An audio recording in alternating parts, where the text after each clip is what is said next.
네, 곧 시작하도록 하겠습니다. 제 목소리 잘 들리십니까? 들리시면 네, 채팅창에 네, 올려주시고요. 공유 화면도 잘 들리시죠? 공유 화면도 잘 보이시죠? 네. 자, 그러면 우리 곧 시작하도록 하겠습니다.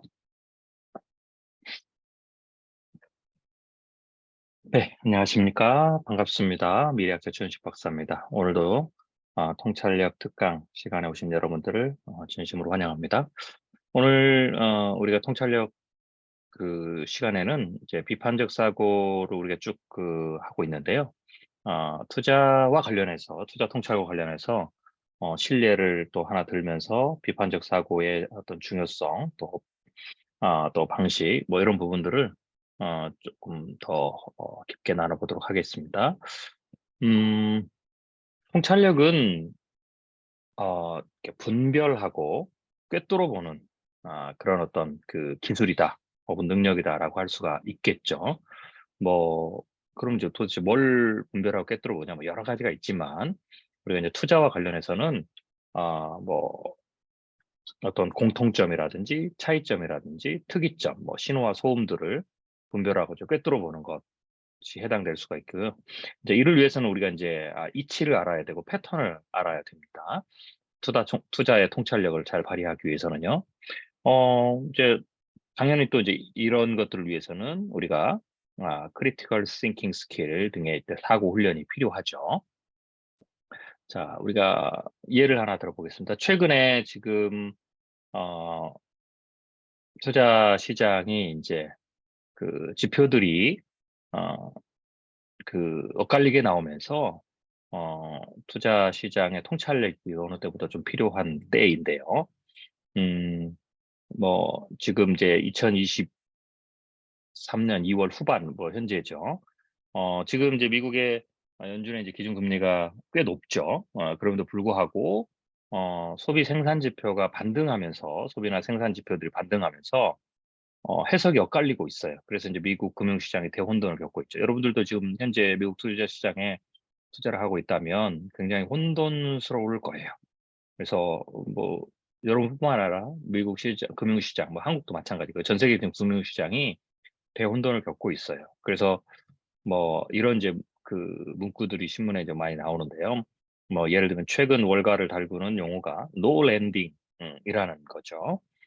요 근래 또 새로 나온 말이에요. 소프트 랜딩하고 하드 랜딩과 반대되는 것은 이제 빗대는 거죠. 그러니까 소프트 랜딩이냐 지금까지는 소프트 랜딩이냐 하드 랜딩이나 이런 것들이 이제 서로 의견들이 이제 분분했는데 갑자기 인제 특별히 2월 달에 발표된 이제 소비 지표, 뭐 생산 지표 뭐 이런 것들이 굉장히 이제 좋게 나왔거든요. 그러니까 뭐 좋게 나왔다라는 것은 뭐 절대적으로 좋게 나왔다 이 말이 아니라 반등을 했단 말이죠. 근데 그러면서 어 미국의 경제가 뭐 소프트 랜딩도 아니고 경착륙도 하드 랜딩도 아니고 아예 랜딩 자체가 없는 경기 침체가 없는 노 랜딩으로 가는 것 아니냐. 뭐 이제 노 랜딩이라는 말은 이제 왜 하겠어요? 미국 경제가 이제 긴축을 벼틀 수 있을 만큼 둔화 자체를 겪지 않을 것이다. 라고 이제 하는 것이니까 인제 그 뉴욕 증시가 이제 미국의 증시가 상승하겠다. 이제 본격적인 이제 강세장에 들어갈 수 있다. 라는 이제 침체, 약세장이 끝나고 이제부터 이제 강세장이 된다. 뭐 그러면서 또다시 불과 뭐 며칠 혹은 이 지표가 나오기 며칠 전 혹은 뭐 한 달 전과 전혀 다르게 뭐 사상 최고치 얘기도 막 나오고 그러거든요. 원래 시장이 그런 거예요. 그러니까 인제 혼돈이 되는 거죠. 예. 그렇지만 이제 또 여전히 한쪽에서는 높은 금리에 따른 침체 위협 가능성이 높다는 견해도 굉장히 많아요. 실제 신문을 좀 보겠는데요. 인제 우리나라 신문들은 또 인제 미국의 그런 부분들을 가지고 또 이야기를 또 하잖아요. 음 근데 이제 이 지표가 좋게 나오니까 뭐 사실 실제로는 미국 증시 3대 주식이 다 상승을 했죠. 그래서 이제 아까 드린 대로 노 랜딩 시나리오까지 이제 나와요. 그래서 특별히 이제 기술주 위주의 나스닥이 이제 보통 상승을 더 많이 했거든요. 인제 왜냐면 왜 인제 소비 지수라든지 생산자 지수 뭐 이런 걸 이제 굉장히 중요하게 여기냐면 미국 경제 70%가 어 소비잖아요. 그래서 이제 이 지표가 이제 굉장히 중요하다라는 거죠. 그래서 소비자 물가지수 상승률이 이제 높지만 그래도 소비 지표가 굉장히 좋게 나와서 이제 미국 사람들이 물가가 높고 금리가 높지만 뭐 그런 것 아랑곳하지 않고 돈을 많이 쓰고 있다. 그래서 미국 경제가 굉장히 탄탄하다라는 거죠. 여기에 이제 제조업 경기도 반등세를 이제 보였잖아요. 거기에 또 이제 주택 지표까지 긍정적으로 나왔어요. 이러다 보니까 이제 노 랜딩 얘기가 이제 나온다라는 거죠. 자, 그리고 실제로 지표를 좀 보면 인제 2 월에 발표된 지표가 인제 1월 달 소비 월간 소매 판매 지표거든요. 이게 어 그 전월이 이제 마이너스를 기록했는데 인제 플러스 3이 된 거죠. 플러스 3이. 그다음에 또 보면 음 개인 지출 이렇게 보면 근데 이제 문제는 뭐냐면 이게 소매 판매는 이제 좋게 나왔잖아요. 소매 판매가 좋게 나왔는데 음 자 소비 판매가 이게 좋게 나왔는데 근데 이제 문제는 이게 이제 지표들이 혼조라는 거죠. 자동차를 제외한 소매 판매가 꽤 높게 나왔어요. 그러니까 이제 당연히 이제 연간 소매 판매도 이제 올랐고요. 그런데 이제 문제는 뭐냐면 이제 개인 지출을 보면 오히려 개인 지출은 마이너스 0.2 더 줄었죠. 개인 저축은 2.4에서 3.4로 오히려 1% 포인트가 증가했어요. 소비자 신용도 하락했고요. 신용카드 계좌는 늘었어요. 그리고 부채 잔액 자동 대출도 증가했고 부채 잔액 신용카드도 증가를 했어요. 이제 이런 걸 좀 종합해서 이제 우리가 볼 필요가 있다라는 거죠. 그러면서 소매 판매에 대해서 우리가 생각을 해야 되는 거죠. 이게 이제 객관적 지표들입니다. 통찰력 발휘에서 가장 중요한 것은 제가 뭐라고 했습니까? 팩트를 먼저 봐야 된다고 그랬죠. 팩트를. 자, 보면 지표를 좀 보겠습니다. 인제 검은색이 인제 연준의 기준금리죠. 음. 파란색 위에 파란색이 컨슈머 크레딧 체인지인데요. 보시면 크레딧 체인지가 앞에서 줄었잖아요. 예, 소비자 신용이 11.56으로 27.96에서 11.56으로 줄었죠. 그래프상에서 보면 줄어요. 높게 올라가다가 줄죠. 근데 이제 보시면 기준금리 인상 때마다 피크치로 올라치고 그다음에 보면 여전히 쭉 상승을 하다가 보시면은 상승을 하다가 주로 언제 많이 크게 주냐면 뭐 여기도 보시면 1994년 같은 경우에는 기준금리 올라도 컨슈머 크레딧 체인지가 올랐잖아요. 그런데 언제부터 주냐면 기준금리 인상을 최정점을 찍고 내려가는 인제 그 상층부에 올라가서부터 인제 줄죠. 여기도 마찬가지로 금리를 내릴 때부터 이제 주는 거죠. 그러니까 이게 준다라는 것은 사실은 긍정적인 지표가 아니거든요. 이게 보시면 금리를 2016 년에도 금리를 인상하니까 서서히 좀 줄기 시작하죠. 그리고 코로나 때 확 줄잖아요. 그러다가 돈을 푸니까 막 올라갔단 말이죠. 근데 이제 금리를 인상하는 시점에서 최정점을 찍다가 지금 계속 내려오고 있는 추세예요. 그렇죠? 그러니까 인제 이게 지금 이런 추세를 보면 이 정도로 급격하게 내려오는 최근에 이 정도로 급격하게 내려오는 거는 보통은 기준금리에서 인하할 때 즉 대폭락이 올 때 경기 침체가 올 때 나타난 현상이다라는 거죠. 그런데도 불구하고 소비 지표가 좋게 나왔어. 이러니까 어떻게 돼요? "노 랜딩." 막 이렇게 나오는 거죠. 자, 그다음에 또 보겠습니다. 이건 이제 데빗 밸런스 크레딧 카드죠. 그러니까 여기 보면 여기 제가 말한 신용카드 부채 잔액이죠. 0.99로 증가했잖아요. 예, 보시면 알겠지만 지금 신용카드가 부채가 증가하는 거는 금리 인상하면 쭉 올라간단 말이죠. 역시 금리 인상하면 쭉 올라가죠. 예, 2004년도 그렇고 2016년도 그렇고 그리고 지금도 올라간단 말이죠. 예. 자, 그런 거 보면 오히려 지표상으로 보면 지금 훨씬 더 부채를 더 많이 꺼내서 지금 쓰고 있는 그런 상황이죠. 그러니까 지금의 상황을 굳이 팩트를 몇 가지 가지고 본다면 추정해 본다면 부채는 그러니까 쉽게 해서 해석은 두 번째, 해석은 지금 당장 하지 마세요. 제가 말씀드렸죠. 통찰력에서 처음에는 해석을 바로 하는 게 아니에요. 여러분들이 팩트와 스코어를 따져 봐야 되는 거죠. 그래서 오른 것은 월간 소매 판매 올랐다. 오케이. 팩트. 개인 지출은 그런데 오히려 0.2로 더 떨어졌다. 개인 저축은 오히려 증가했다. 소비자 신용은 떨어졌다. 신용카드 계좌는 증가했다. 부채 잔액 자동 대출도 증가했다. 부채 잔액, 신용카드 부채 잔액도 증가했다. 네, 라는 거죠. 그런데 이 증가하는 추세들이 대체적으로 기준금리 인상할 땐 증가하죠. 그러니까 미국 사람들이 소비니까 이렇게 보셔야 돼요. 소비를 당장 줄이는 것은 물가가 높든 금리가 높든 사실 쉽지는 않아요. 그래서 최대한 돈을 꺼내 쓰는 거죠. 현찰을 꺼내 쓰고 급여를 꺼내 쓰고 저축을 꺼내 쓰고 그리고 어떻게 돼요? 신용카드를 꺼내 쓰고. 그런 상황에서 소비는 계속해서 오르락 내리락을 할 수 있다라는 거죠. 자, 그 얘기를 했던 게 이런 거죠. 네. 단기 랠리 뭐 혹은 이런 지표상의 반등은 흔히 있는 일이다. 그러니까 흔히 있었죠. 이건 이제 흔히 있는 것도 팩트예요. 그러니까 당연히 그런 게 있었다. 과거에도 있었다. 이렇게 올라가는 거. 이게 팩트죠. 자, 보시면 여기도 보시잖아요. 이제 역대급 인플레이션에 덮쳤음을 불구하고 아까 그 소비 지표가 요게 이제 전년 대비 3.0 증가했죠. 소매 판매가 이렇게 딱 나오다 보니까 어떻게 돼요? 오, 미국 경제는 흔들리지 않고 있다는 여기 중요. 해석이 가능하다. 이게 해석이란 말이에요. 예. 오, 흔들리지 않는다네? 이렇게 하면 여러분이 안 된다는 거예요. 통찰력에서는. 해석이 가능한 거죠. 이건 해석이다. 이건 팩트가 아니고 해석이다라는 거죠. 미국 경제가 흔들리지 않고 있다라는 것은 팩트가 아니에요. 이건 해석이라는 거죠. 예. 흔들리고 있다, 흔들리지 않고 있다. 이건 해석이에요. 미국 경제가 어떻다, 지표가 어떻다, 뭐가 어떻다, 뭐는 올라가고 뭐는 내려간다. 이런 게 팩트라는 거죠. 자, 그래서 여기는 해석이라는 거죠. 이 해석을 가지고 사람들이 따라가는 거예요. 보고 싶은 거면 보고, 이런 해석이 가능하네? 그럼 어떻게 돼요? 지금은 올라가기를 원하는 기대 심리가 이게 반영이 되는 거죠. 이걸 따라가면 이제 골치 아프죠? 이제 그래서, 이렇게 막 분위기가 확 좋다가 주가가 쫙 올랐다가 어떻게 돼요? 보니까 여기에 따라 이제 또 나오잖아요. 예, 올해 사상 최고치를 치를 것이다. 막 이렇게 나오는 거죠. 근데 일부에서는 이제 계속해서 뭐 주가도 너무 비싸고 오히려 올해 더 떨어질 수도 있을 것 같고, 워렌 버핏은 또 어떻게 돼요?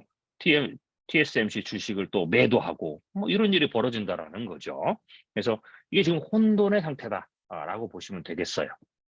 자, 그러려면 이제 상반된 전망이 나오고 혼돈된 상태가 나오면 어떻게 돼요? 자, 여러분 이제 통찰력 배우시죠? 비판적 사고를 해봐야 되죠. 비판적 사고는 제가 어떤 사고를 했어요? 평론적 사고고 조사적 사고다. 그러면 비판적 사고를 한다는 것은 뭐냐면 이게 습관적으로 여러분 나오셔야 돼요. 이런 상반된 전망이 나오고 막 이렇게 나오면 막 해석이 난무하고 막 이러면 뭐 간단해요. 조사를 해보자. 이렇게 해야 돼요. 그걸 따라가는 게 아니고. 이 말은 이 해석도 따라가면 안 되고요. 예. 이 해석도 따라가면 안 돼요. 이건 해석이란 말이죠. 예측이고 해석이고. 일단 그 전에 이거를 틀렸다는 얘기가 아니고 여러분이 먼저 인스펙션, 조사를 하고 나서 어떤 해석이 현재 팩트를 좀 더 잘 객관적으로 해석하느냐를 그때 가서 선택을 해야 돼요. 근데 이걸 안 하고 보통 대부분의 사람들은 99%의 사람들은 99% 투자자들은 이 조사적 사고를 안 해요. 그래? 조사를 한번 해보자. 이렇게 안 한단 말이죠. 그리고는 어떻게 돼요? 그냥 자기가 보고 싶은 것을 기대해요. 이래서는 통찰력을 발휘를 못하는 거고 통찰력 발휘가 안 되면 어떻게 되겠어요? 거기에 대한 모든 책임을 본인이 져야 된다라는 거죠. 자, 그래서 다시 말씀드리지만 상반된 전망이 나오면 여러분들이 이제 통찰력 배우죠? 비판적 사고를 먼저 해봐야 돼요. 네. 비판적 사고를 하려면 팩트와 스코어부터 따져야 되겠죠? 자, 그런 거죠. 그게 이제 조사적 사고. 팩트가 뭐냐? 뭐가 해석이냐? 뭐가 팩트냐? 팩트와 예를 들면 제가 그렇죠? 반대되는 팩트가 뭐가 있느냐? 뭐 이런 거죠. 예를 들면 자, 이거는 월간 소매 판매만 가지고 얘기한 거잖아요, 지금. 이거는 미국 경제가 흔들리지 않고 있다. 마이너스 국면에서 벗어났다. 뭐 이러니까 그것만 가지고 얘기를 해요. 그러니까 이제 우리가 비판적 사고에서 보면 증거가 균형을 갖춰야 되잖아요. 반대되는 증거는 없느냐라는 거죠. 혹은 숨겨진 증거들은 없느냐라는 것들을 이제 봐야 되겠죠. 그런데 이제 보시면 다른 걸 보면 반대되는 팩트들이 나오잖아요. 그러니까 이렇게 보는 거. 이 생각을 습관적으로 나와야 됩니다. 습관적으로, 반사적으로. 그래야 여러분들이 비판적 사고를 하는 거다. 이걸 이제 다른 말로 하면 조사를 해보자라는 거예요. 진짜 맞나? 조사를 해보자. 해석을 따라가기 전에 내 눈으로 조사를 해봐야 되겠다. 이러한 태도가 비판적 사고로 들어가는 어떤 문이다라고 보시면 돼요. 자, 그러면 이제 조사적 사고를 해석하려면 어떻게 되겠어요? 이치를 생각해 봐야 되죠. 네. 팩트와 스코어를 봐야 되고요. 그다음에 이치를 생각해 봐야 되고요. 그다음에 객관적 패턴을 찾아야 되죠. 그리고 패턴이 여러 개가 있으면 차이를 찾아봐야 되겠죠. 공통점, 차이점, 혹은 특이한 팩트, 숫자, 스코어, 그다음에 신호와 소음 이런 것들을 구별해 봐야 돼. 그런 것들을 이용해서 우리가 신호를 찾고 그리고 전략을 세워야 되는 거죠. 이게 인제 뭐예요? 비판적 사고를 하는 사람들의 기본적인 방식이다라고 보셔야 돼요. 투자도 마찬가지예요. 예. 단투자는 사건도 보지만 숫자도 보더라. 예, 팩트와 스코어를 보더라. 근데 팩트와 스코어도 마찬가지예요. 하나의 팩트와 스코어, 내가 보고 싶은 팩트와 스코어만 보면 안 돼요. 반대되는 언제든지 비판적 사고는 조사적 사고는 반대가 있느냐, 예, 반대가 있느냐, 빠진 게 있느냐, 반대되는 게 있느냐, 뭐 이런 것을 보려고 하는 것이 이 조사적 사고의 가장 기본적인 것이다라고 봐야 됩니다. 자, 그러면 본격적으로 하나하나 우리가 따져보겠습니다. 예, 조사를 해보겠습니다. 여러분하고. 자, 그러면 이치를 먼저 생각해야 되죠. 그리고 이제 팩트들을 이렇게 본단 말이죠. 지금 이런 거 팩트 지금 본 거예요. 팩트를 보고, 그 다음에 이제 팩트 간에도 예를 들면은 증거가 서로 충돌하잖아요. 그러면 뭘 해야 돼? 이치를 봐야 돼요. 근데 큰 틀에서 이치를 따져봐야 돼. 그래서 이치상, 어떤 거는 월간 소매 판매는 이치상 보니까 현 시점에서 오르는 것이 이치더라. 예, 라고 알 수가 있고. 이치상 현재는 월간 소매 판매가 오르지만 동시에 다른 것은 떨어지더라. 라는 것. 뭐 이런 것들을 서로 팩트와 팩트와 충돌하는 건지 아니면 반대지만 이유가 있어 서로 연관된 건지 이런 것들은 뭐예요? 이치에서 찾을 수가 있어요. 그리고 패턴에서도 찾을 수가 있죠. 어떤 게 오르고 어떤 게 내리는 것은 어떤 게 동시에 오르거나 어떤 게 동시에 내리거나 어떤 것은 반대로 오르고 내리거나 이런 것들은 패턴을 통해서 알 수가 있어요. 왜냐면 그게 왜 패턴이냐면 패턴은 그냥 만들어지는 게 아니고 패턴은 뭐와 관련돼 있냐면 이 구조와 연결돼 있어요. 연결된 구조와 연결이 돼 있어요. 구조상 그렇다는 거죠. 구조상. 혹은 특별한 변수의 영향, 변화가 생기면 나타나는 거예요. 그러니까 변화와 연결이 돼 있어요. 그리고 사이클도 볼 수가 있죠. 이건 이제 시간이 들어가면 또 그렇게 되는 거죠. 그래서 그런 부분, 변수, 구조, 시간 이런 것들을 집어넣으면 어떻게 되겠습니까? 패턴이 만들어지고 패턴의 차이가 나타난다라는 거죠. 그래서 그런 것도 어떻게 돼요? 어떤 변수, 팩트가 나오는 어떤 움직임들을 객관적으로 보는 데 필요한 거다라는 거죠. 그래서 우리가 이치를 보고 패턴을 보고 패턴과의 차이점을 보고 나서 그래서 각각의 숫자에 대한 이 팩트에 대한 정확한 의미를 meaning 혹은 위치, 이유 이런 것들을 정확하게 아셔야 돼. 그리고 나서 이 모든 걸 종합해서 평론을 해야 돼요. 해설을 해야 되죠. 해설을. 이게 이제 해석이죠. 예. 그랬을 때 그 해석이 그런 과정을 통해서 나오는 해석이 아까 얘기했듯이 이거와 이거 중에 뭐가 맞느냐, 어떤 해석이 더 객관적인 해석에 가까우냐 이렇게 판단을 해서 여러분이 선택을 해야지. 아, 나는 지금 주가가 오르면 좋겠어. 미국 경제가 흔들리지 않으면 좋겠어. 아, 내가 지금 많이 주가가 빠졌으니까 내가 가지고 있는 주식이 지금 마이너스가 많이 났으니까 나는 그냥 지금 올랐으면 좋겠어. 그랬더니 이런 해석이 나왔어. 아, 난 그래서 그렇게 믿어. 이렇게 가면 안 된다. 그러면 있는 자본마저도, 원금마저도 더 손실을 볼 수가 있다. 라는 거죠. 그 반대도 마찬가지다라는 거예요. 그래서 뭐 정치적 견해들은 따라갈 수가 있지만 이런 어떤 사회 변화라든지 경제라든지 이런 것들은 여러분들이 독자적으로 해석할 수 있는, 즉 조사해서 거기에 따라서 객관적인 해석을 찾아서 그걸 가지고 전문가들 혹은 시장의 의견들을 평가할 수 있는, 평론할 수 있는 그런 능력을 가져야 돼. 이제 그런 능력을 가져다 주는 것이 비판적 사고다라는 거죠. 평론적 사고, 인스펙션, 조사적 사고다라는 거죠. 자, 그러면 이치를 따져보겠습니다. 자, 그럼 근본적으로 지금 현 상황은 무엇과 연결돼 있어요? 기준금리에 의해서 지금 움직이는 긴축 상황에서 나타나는 현상이잖아요. 긴축 상황에서의 각 구간별로 주식시장이 어떻게 되느냐. 긴축 상황에서 각 구간별로 소비라든지 뭐 실물 경제에 대한 팩트들이 어떻게 나오느냐 뭐 이런 거죠. 그렇지만 이게 긴축이지만 이 긴축과 연결돼 있는 게 뭡니까? 인플레이션이라는 거죠. 그래서 긴축의 이치, 인플레이션의 이치, 인플레이션의 패턴, 긴축의 패턴 뭐 이런 것들을 먼저 보셔야 되는 거예요. 그걸 가지고 거기에 따라서 팩트들이 나오니까 지표들이 연결돼서 나오는 거니까 그렇게 지표들에 대해서 여러분들이 들여다보는 게 이제 필요하다라는 거죠. 그런데 그렇지 않고 이런 것도 하지 않고 여러 지표들이 서로 상반된 이야기를 하는데 그냥 내가 보고 싶은 거, 소매 판매가 올랐어. 라고 보고 미국 경제가 탄탄해. 뭐 이런 식으로 굉장히 편협하게 갖다 붙여서 모든 증거들을 다 그 무시하고 가는 것은 위험하다. 왜? 예를 들면 소매 판매가 오른 이유가 있잖아요. 여러 가지가 있단 말이죠. 진짜 빚을 하나도 안 하고 돈벌이가 잘 돼서 월급이 올라서 늘은 판매냐, 아니면 월급이 줄고 혹은 어떻게 돼요? 뭐 빚을 늘려가서 늘린 소매 판매냐, 다르단 말이죠. 그 두 개는 완전히 의미가 다른 거죠. 그래서 그것을 단순하게 숫자만 보면 안 된다. 팩트도, 정량적인 숫자도 그냥 숫자만 보면 안 돼요. 숫자의 의미도 봐야 되는 거죠. 그러려면 그 숫자의 의미를 보려면 어디에서 봐야 돼요? 이치와 패턴에서 의미를 찾을 수가 있어요. 숫자는. 네. 이치와 패턴에서. 네. 그래서 우리가 이치와 패턴을 들여다 보는 거죠. 자, 인플레이션의 이치. 제가 예전에 인플레이션 강의 때도 말씀드렸죠.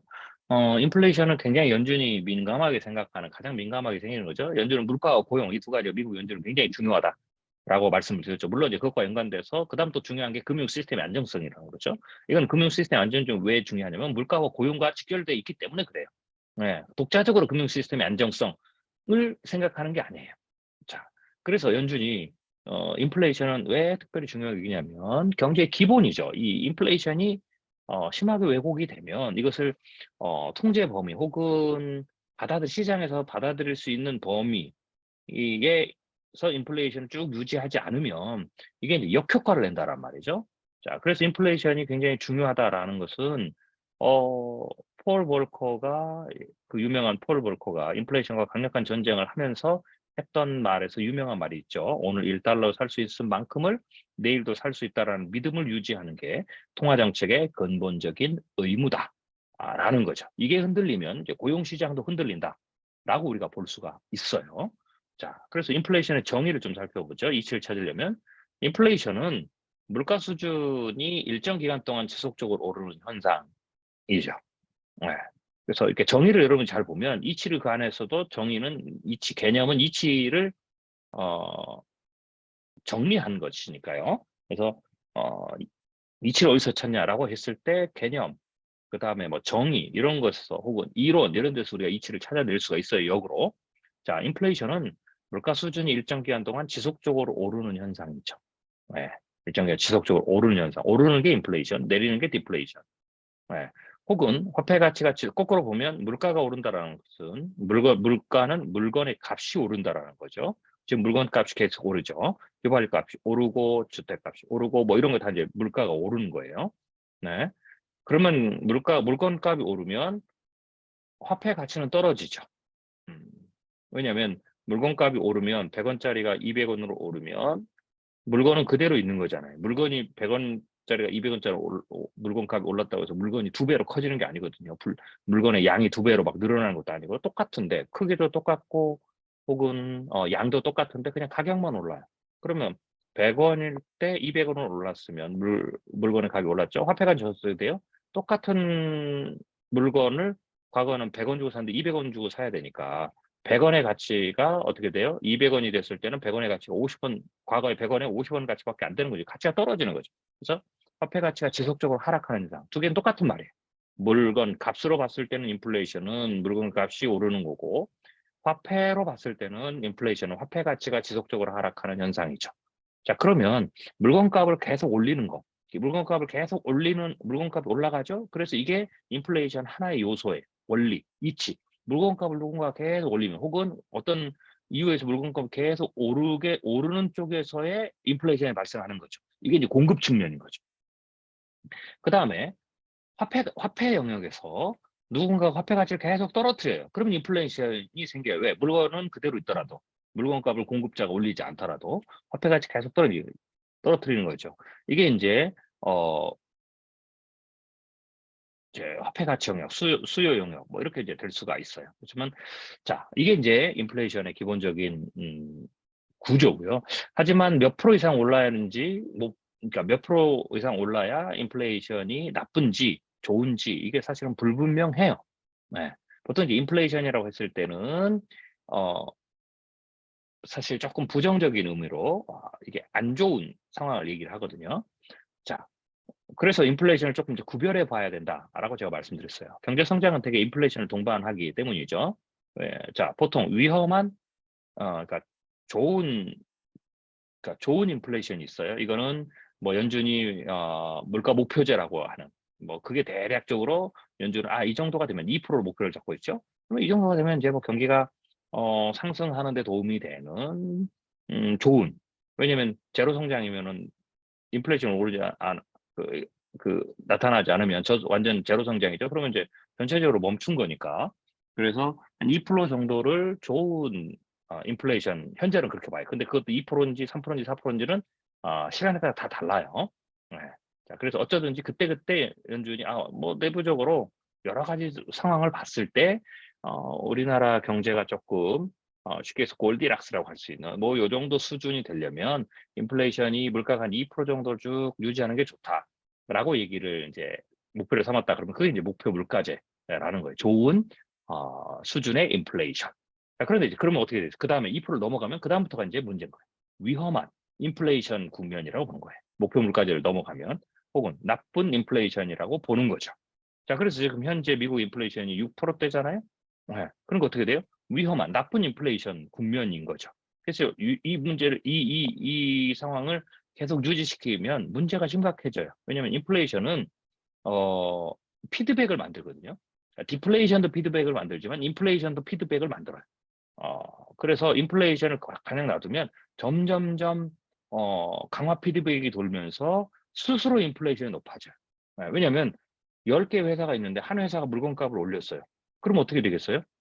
눈치 보고 있다가 두 번째 회사도 물건값을 올리고 그럼 두 회사가 올렸죠. 그럼 세 번째도 물건값 이런 식으로 돼요. 전체가 다 물건값이 오른다라는 거죠.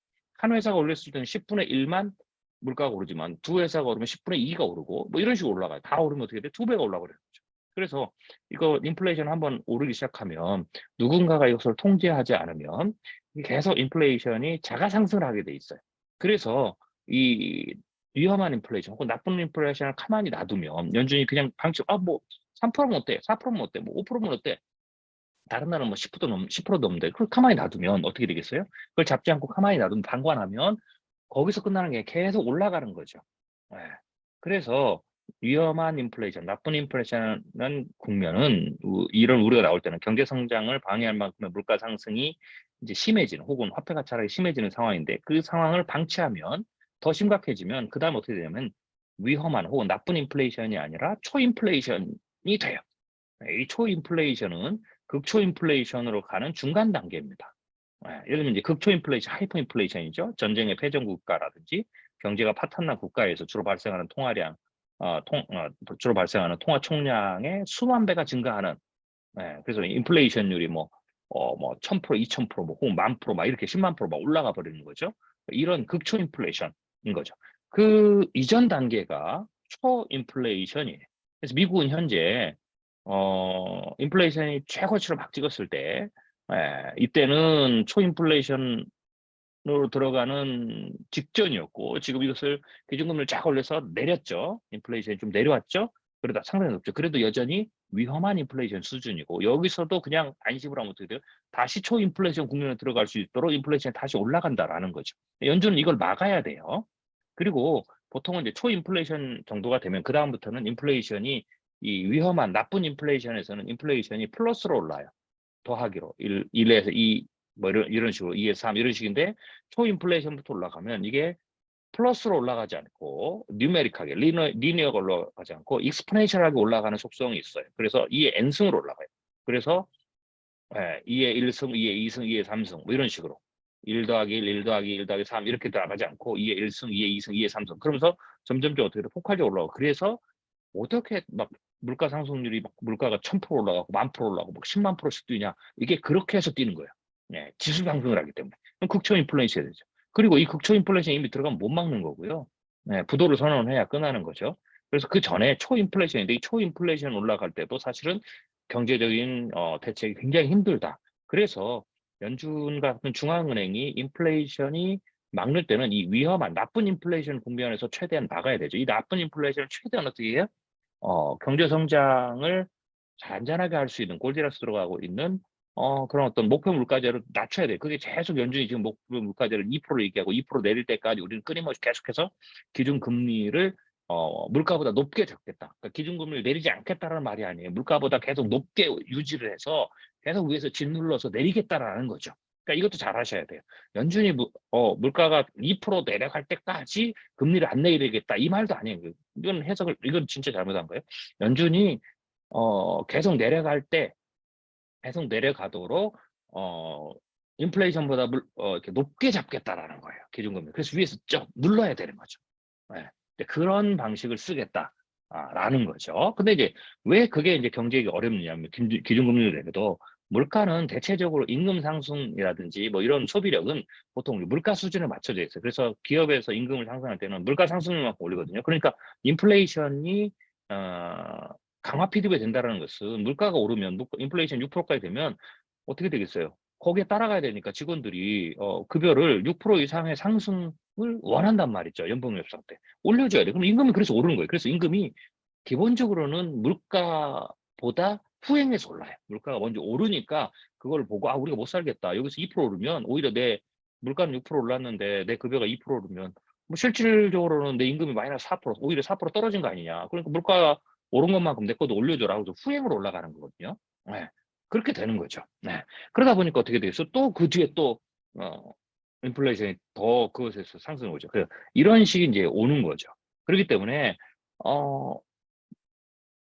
물가가 떨어지더라도 기준금리가 계속 높으면 또 기준금리는 돈을 빌리는 거잖아요. 네. 그러니까 내가 물가보다 더 높은 금리를 주고 돈을 빌렸으니까 어떻게 되겠어요? 기업도 손해지만 소비자들도 사실은 제값 주고 돈을 빌리지만 제값을 주고 물건을 사는 게 아니잖아요. 프리미엄을 얹어서 웃돈을 얹어서 물건을 사야 되는 거잖아요. 그러니까 이제 계속해서 자산의 상각이 일어난다는 거죠. 소비력의 상각이 일어난다는 거죠. 그래서 어, 기준금리를 계속 낮추더라도 물가가 상당히 높을 때에는 그게 계속 버든이 되는 거예요. 이런 것들이 인플레이션에 관한 기본적인 이치다라고 봐야 돼요. 그래서 기준금리를 내리기만 하면 경기 침체가 없어진다. 이게 틀린 말이죠. 그러니까 틀린 말이 되는 거예요. 그러니까 경기 침체를 당하지 않는 것은 기준금리가 길게 가면 거꾸로 기준금리 인상이 짧아야 되는데 길면 길수록 어떻게 해서 더 여력이 자산 상각이 혹은 소비력의 상각이 더 커지는 거죠. 네. 그리고 오히려 미국의 경제가 70%가 소비라는데 이 소비가 그렇게 소비력이 계속 상각이 되면 어떻게 됐어요? 그래서 더 위험한 거예요. 그러니까 아까 위에서 봤듯이 팩트로 봤을 때 일시적으로 소매 판매 지수는 높아졌지만 보시면 어떻게 돼요? 제가 파란색 친 것은 이게 소비력과 관련된 지표예요. 소비력과 관련된 지표들이 점점점 어떻게 돼요? 악화되고 있다는 게 보이잖아요. 그런 상황에서 월간 소매 판매는 늘었어요. 월간 소매 판매가 늘은 것은 네, 1월이잖아요. 연초. 네, 시즌도 있고 네, 그리고 어떻게 돼요? 분위기도 있고 이게 다 다르단 말이에요. 네. 자, 그런 지표들하고 서로 비교를 봐야 되죠. 그러니까 일단 여기까지만 생각해도 여러분 어떻게 돼요? 월간 소매 판매 3%가 오른 거는 그다지 어떻게 돼요? 자, 자, 지금까지 제가 요 정도 이치만 가지고 또 여기에서 설명드린 이것만 가지면 자, 미국 경제가 흔들리지 않고 있다. 네, 주가가 올해 사상 최고치를 갈아치울 것이다. 이 말이 단번 어떻게 돼요? 갸우뚱하게 되는 거죠. 갸우뚱하게. 네. 네. 이 정도만 인스펙션을 해도 갸우뚱하게 되는 거죠. 네. 자, 좀 더 들어가 보도록 하겠습니다. 자, 이게 인플레이션의 정의고요. 디플레이션은 반대다라고 보시면 됩니다. 원인은 아까 제가 말씀드렸죠. 수요 견인 인플레이션과 비용 인상 인플레이션이 있어요. 수요 견인 인플레이션은 총 수요의 증가죠. 그래서 일시적으로 그러니까 실제로 구매하려던 사람이 증가하는 거. 지금 어떻게 돼요? 중국이 지금 수요가 증가하죠. 코로나. 이게 지금 수요 견인 인플레이션이 있는 거예요. 그러니까 요소가 아직 있는 거예요. 네. 그러니까 인플레이션이 쉽게 떨어지지 않을 거라고 보는 거죠. 미국도 지금 일자리가 늘어났죠. 이번에 고용이 늘어났죠. 어디서 늘어났어요? 여러분 보시면 이제 기억하시면 알겠지만 서비스, 뭐 그다음에 숙박업, 뭐 그다음에 여행이 느니까 항공 이런 것들이 코로나 때에서 아직 다 회복이 안 됐거든요. 코로나19 이전하고 그게 늘어난 거예요. 이게 이제 수요 견인 인플레이션의 요소죠. 그러니까 그쪽에서 수요가 증가를 하잖아요. 네. 그러니까 당연히 이제 올려붙일 수가 없죠. 올려붙이게 되는 거죠. 그래서 이렇게 수요가 폭발적으로 일시적으로 그러니까 이게 이게 상대적인 거죠. 저점에서 지금 올라가는 거죠. 그러니까 그냥 숫자만 보면 저점에서 올라가는 거기 때문에 올라가도 이게 평균치를 치고 올라가는 거냐 아니면 떨어졌는데 그 저점에서 올라가느냐. 근데 우리는 그냥 아까 단편적인 그냥 저점에서 올라가는 것만 보이는 거죠. 그래서 좋아진다. 뭐 이렇게 생각을 하는 거죠. 예. 오히려 거꾸로 보면 그것은 다르게 보면 어떻게 되겠어요? 이게 인플레이션이 쉽게 안 떨어지겠네 이렇게도 될 수 있는 거예요. 예. 수요가 일시적으로 증가 오히려 해버렸으니까. 그게 줄어도 연준은 그걸 일부러 금리를 높게 책정해서 금리를 안 내려서 일부러 실업률을 좀 올려가지고 시장을 시키려고 하는데 이제 그렇지 않다라는 거죠. 그러니까 이게 이제 연준이 머리가 아픈 거예요. 예. 아, 그래서 어떻게 돼요? 인플레이션이 적게 떨어질 거 아니에요. 임금의 문제가 있고 막 수요가 증가하고 막 이러니까. 자, 또 총 공급에 큰 변화가 없는 상황에서 통화량이 급격하게 증가하면서 예. 공급의 변화가 없는데 통화량이 급격하게 증가할 때 이게 코로나19 때 혹은 그 전에 돈을 푼 거죠. 이건 돈을 풀었기 때문에 이 돈을 회수하고 있지만 아직도 멀었다라는 거죠. 그래서 이자율이 하락해서 기업과 가계의 제출이 증가하는 상태다. 제가 여기 주면 참고로 통화량 증가는 장기적 원인이에요. 통화량 증가가 미치는 영향. 이것도 니체. 통화량을 막 넣으면 이게 리니어하게 선형적으로 뉴머릭하게 100을 넣으면 100의 효과가 나고 200을 넣으면 200의 효과가 나고 이런 식으로 되지 않아요. 이게 인플레이션에 영향을 미칠 때는 이게 익스포넨셜 그로스에 영향을 미쳐요. 그래서 100을 넣는데 인플레이션은 10밖에 안 되고 또 100을 넣는데 또 10밖에 안 되고 그러다가 어느 순간 임계점을 타면 줄였는데도 오히려 증가하는 이런 이제 상황이 이제 벌어지는 거죠. 그래서 통화량 증가가 화폐 가치를 떨어뜨리면서 수요 견인 인플레이션의 요소가 될 때는 이치가 그렇게 돼 있어요. 그 움직임의 이치가. 통화량에 대한 움직임의 이치가. 그래서 상당 기간 동안 딜레이 효과가 발생하여 별 영향이 없는 듯 보이다가 갑자기 인플레이션 상승에 급격한 영향을 주는 거죠. 그러니까 이 지금 수요 견인 인플레이션에서도 지금 굉장히 몇 가지의 이치들이 동시에 움직이는 거죠. 그러면서 나타난 지표일 뿐이에요. 3%는. 근데 이걸 가지고 우리가 단복에 그거 하나만 가지고 미국 경제는 흔들리지 않고 있다는 해석이다. 그리고 올해 주가가 그래서 이제는 노 랜딩이다. 지표가 좋게 나왔다는 로 랜딩이라고 얘기하고 그래서 거기에서 주가가 올해 사상 최고치를 갈아치울 것이다. 이렇게 가는 거죠. 3% 경제가 흔들리지 않고 있다. 노 랜딩. 그러니까 주가가 사상 최고치를 갈아끼울 것이다. 여러분, 지금 논리 구조를 이해하시겠어요? 비판적 사고에서는 요런 중간중간을 뭔가가 생략한 듯한 이런 어떤 논리 구조에서 결국은 최종적으로 주가가 올해 사상 최고치를 갈아치울 것이다 라까지 갔잖아요. 보통 이제 이런 식의 논리적 오류를 뭐라고 그랬어요? 기억이 나시나요? 비탈진 경사끼리 오류. 그게 아닌가라고 물어봐야 돼요. 확인해 봐야 되죠. 그럴 듯 하잖아요. 근데 이게 제가 보기에는 너무 나갔다. 쉽게 비탈진 경사끼리 오르는 좀 너무 나갔다 이 말이에요. 너무 나갔는데 뭔가 중간에 빠진 것 같은데 중간에 예를 들면 막을 수 있을 것 같은데 어디에 블럭이 생길 것 같은데 뭐 이런데 쭉 나가는 거. 제가 보기에는 비탈진 경사끼리 오류를 지금 범하고 있다라고 볼 수가 있어요. 그게 이제 눈에 보이셔야 여러분들 비판적 사고의 훈련이 되는 거예요. 네. 자, 그다음에 이제 비용 인상 인플레이션 요소죠. 총 공급이 감소하죠. 이게 지금 공급망이 계속해서 어떻게 돼요? 세계화가 흔들리면서 또 코로나가 되면서 공급망의 감소 혹은 공급망 전쟁이 벌어지면서 이게 지금 회복이 안 되고 있죠. 이게 지금 같이 멈추게 된 거예요. 그리고 이제 우크라이나 전쟁까지 설상가상인 거죠. 총 수요는 변함이 없는 상황에서 근데 이제 이게 총 공급망이 코로나 때는 왜 이게 인플레이션이 문제가 없었냐면 세계화가 해체되고 공급망 전쟁이 일어나고 막 이랬는데 어떻게 되겠어요? 총 수요도 줄었잖아요. 밖에 못 나가니까. 그래서 이 공급망 감소보다 총 수요가 더 줄었기 때문에 이게 공급망이 감소한 게 어떻게 돼요? 나타나질 않고 있었던 거예요. 이 정도의 높은 인플레이션. 그러다가 이게 어떻게 돼요? 공급망 감소는 이게 좀 더디게 가잖아요. 그런데 결국 총 수요는 어떻게 돼요? 코로나가 이게 극복이 되면서 뭐 위드 코로나 가고 그다음에 막 사람들이 적으면서 점점 올라가죠. 그러니까 이 총 수요가 총 공급 감소가 회복되는 속도가 더 빨랐던 거죠. 이 격차가 생기면서 어떻게 되겠어요? 여기에 통화량의 증가가 미치는 영향까지 합세되면서 폭발적으로 그게 40년 만에 폭발적으로 인플레이션이 뛴 이유입니다. 그러면 어떻게 되겠어요? 총 공급망이 회복이 돼야 되죠. 이게 따라와 줘야 된다는 거죠. 통화량은 지금 끄집어 내리고 있는데 이건 익스포넨셜 그럴수록 오르기 때문에 끄집어 내릴 때는 거꾸로 어떻게 돼요? 굉장히 늦게 떨어진단 말이죠. 이건 리니어하게 혹은 역시그모이드 곡선으로 떨어져요. 그러니까 이게 효과가 잘 안 나요. 연준이 굉장히 많이 지금 통화량 흡수하고 있으면 기준금리를 올려가지고 이게 지금 엇박자가 안 맞는 거예요. 그래서 이게 어떻게 되겠어요? 이게 느리게 떨어진단 말이죠. 초기에 딱 꺾을 때는 약간은 조금 빠르게 내릴 수 있어요. 그 다음에는 그 속도로 떨어지지 않는다라는 거죠. 그래서 뭐 요 몇 달 동안 인플레이션이 떨어진 속도를 가지고 계산을 하면 안 돼요. 그 속도대로 떨어지면 뭐 사실 올 여름 같으면은 뭐 2, 3%까지 떨어져 버리죠. 절대 그렇게 안 떨어진다라는 거죠.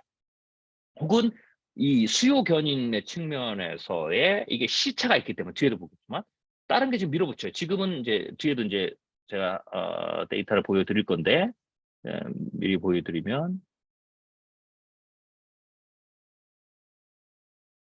네, 오늘 제가 굉장히 많은 데이터를 준비를 했거든요. 이렇게 여러분들이 보셔야 된다라는 거예요.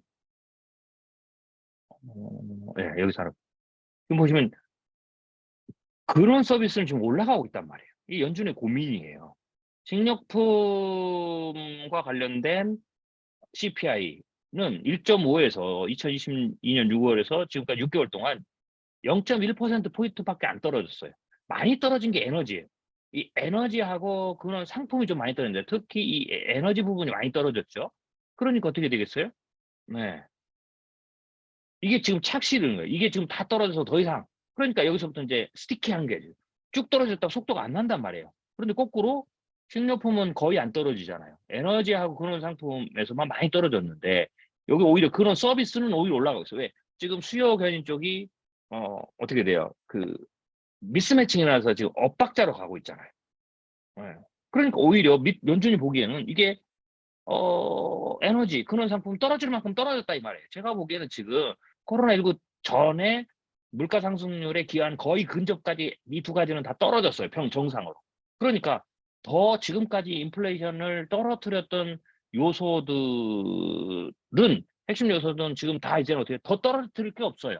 그런데 오히려 이제 더 떨어뜨리는 식료품이라든지 그런 이거는 그냥 그대로 유지돼 있고 그런 서비스는 오히려 늘고 있어요. 그러니까 자칫 잘못하면 인플레이션이 떨어진 걸 멈췄다가 다시 상승할 수도 있는 거예요. 그래서 연준이 지금 금리를 오히려 어떻게 돼요? 네, 소비가 올라가는 게, 이거 봐라. 여기서 또 괜히 기대 심리가 좋아져가지고 돈을 더 써서 거꾸로 어떻게 되겠어요? 물가를 또 올려버리는 거잖아요. 가격 가치를. 이러면 이제 오히려 다시 내렸던 것이 뭐 0.5%, 1%포인트 또 올라갈 수 있단 말이죠. 이러면 또 굉장히 큰 시장에 충격을 줄 수 있어요. 이게 지금 연준의 고민이다. 그래서 자꾸 0.5 빅스텝을 한 번 더 밟아서 0.75까지 올라야 돼. 이거 한 번에 더 혹은 한두 번에 빨리 올려서 시장의 기대 심리를 확 죽여야 되는 것 아니냐. 사람들이 지금 빚내서라 쓰는데 이것도 못하게 막아야 되는 거 아니냐. 이 생각을 하기 때문에 지금 빅스텝 얘기가 나오는 거예요. 지표가 좋은데도 불구하고. 네.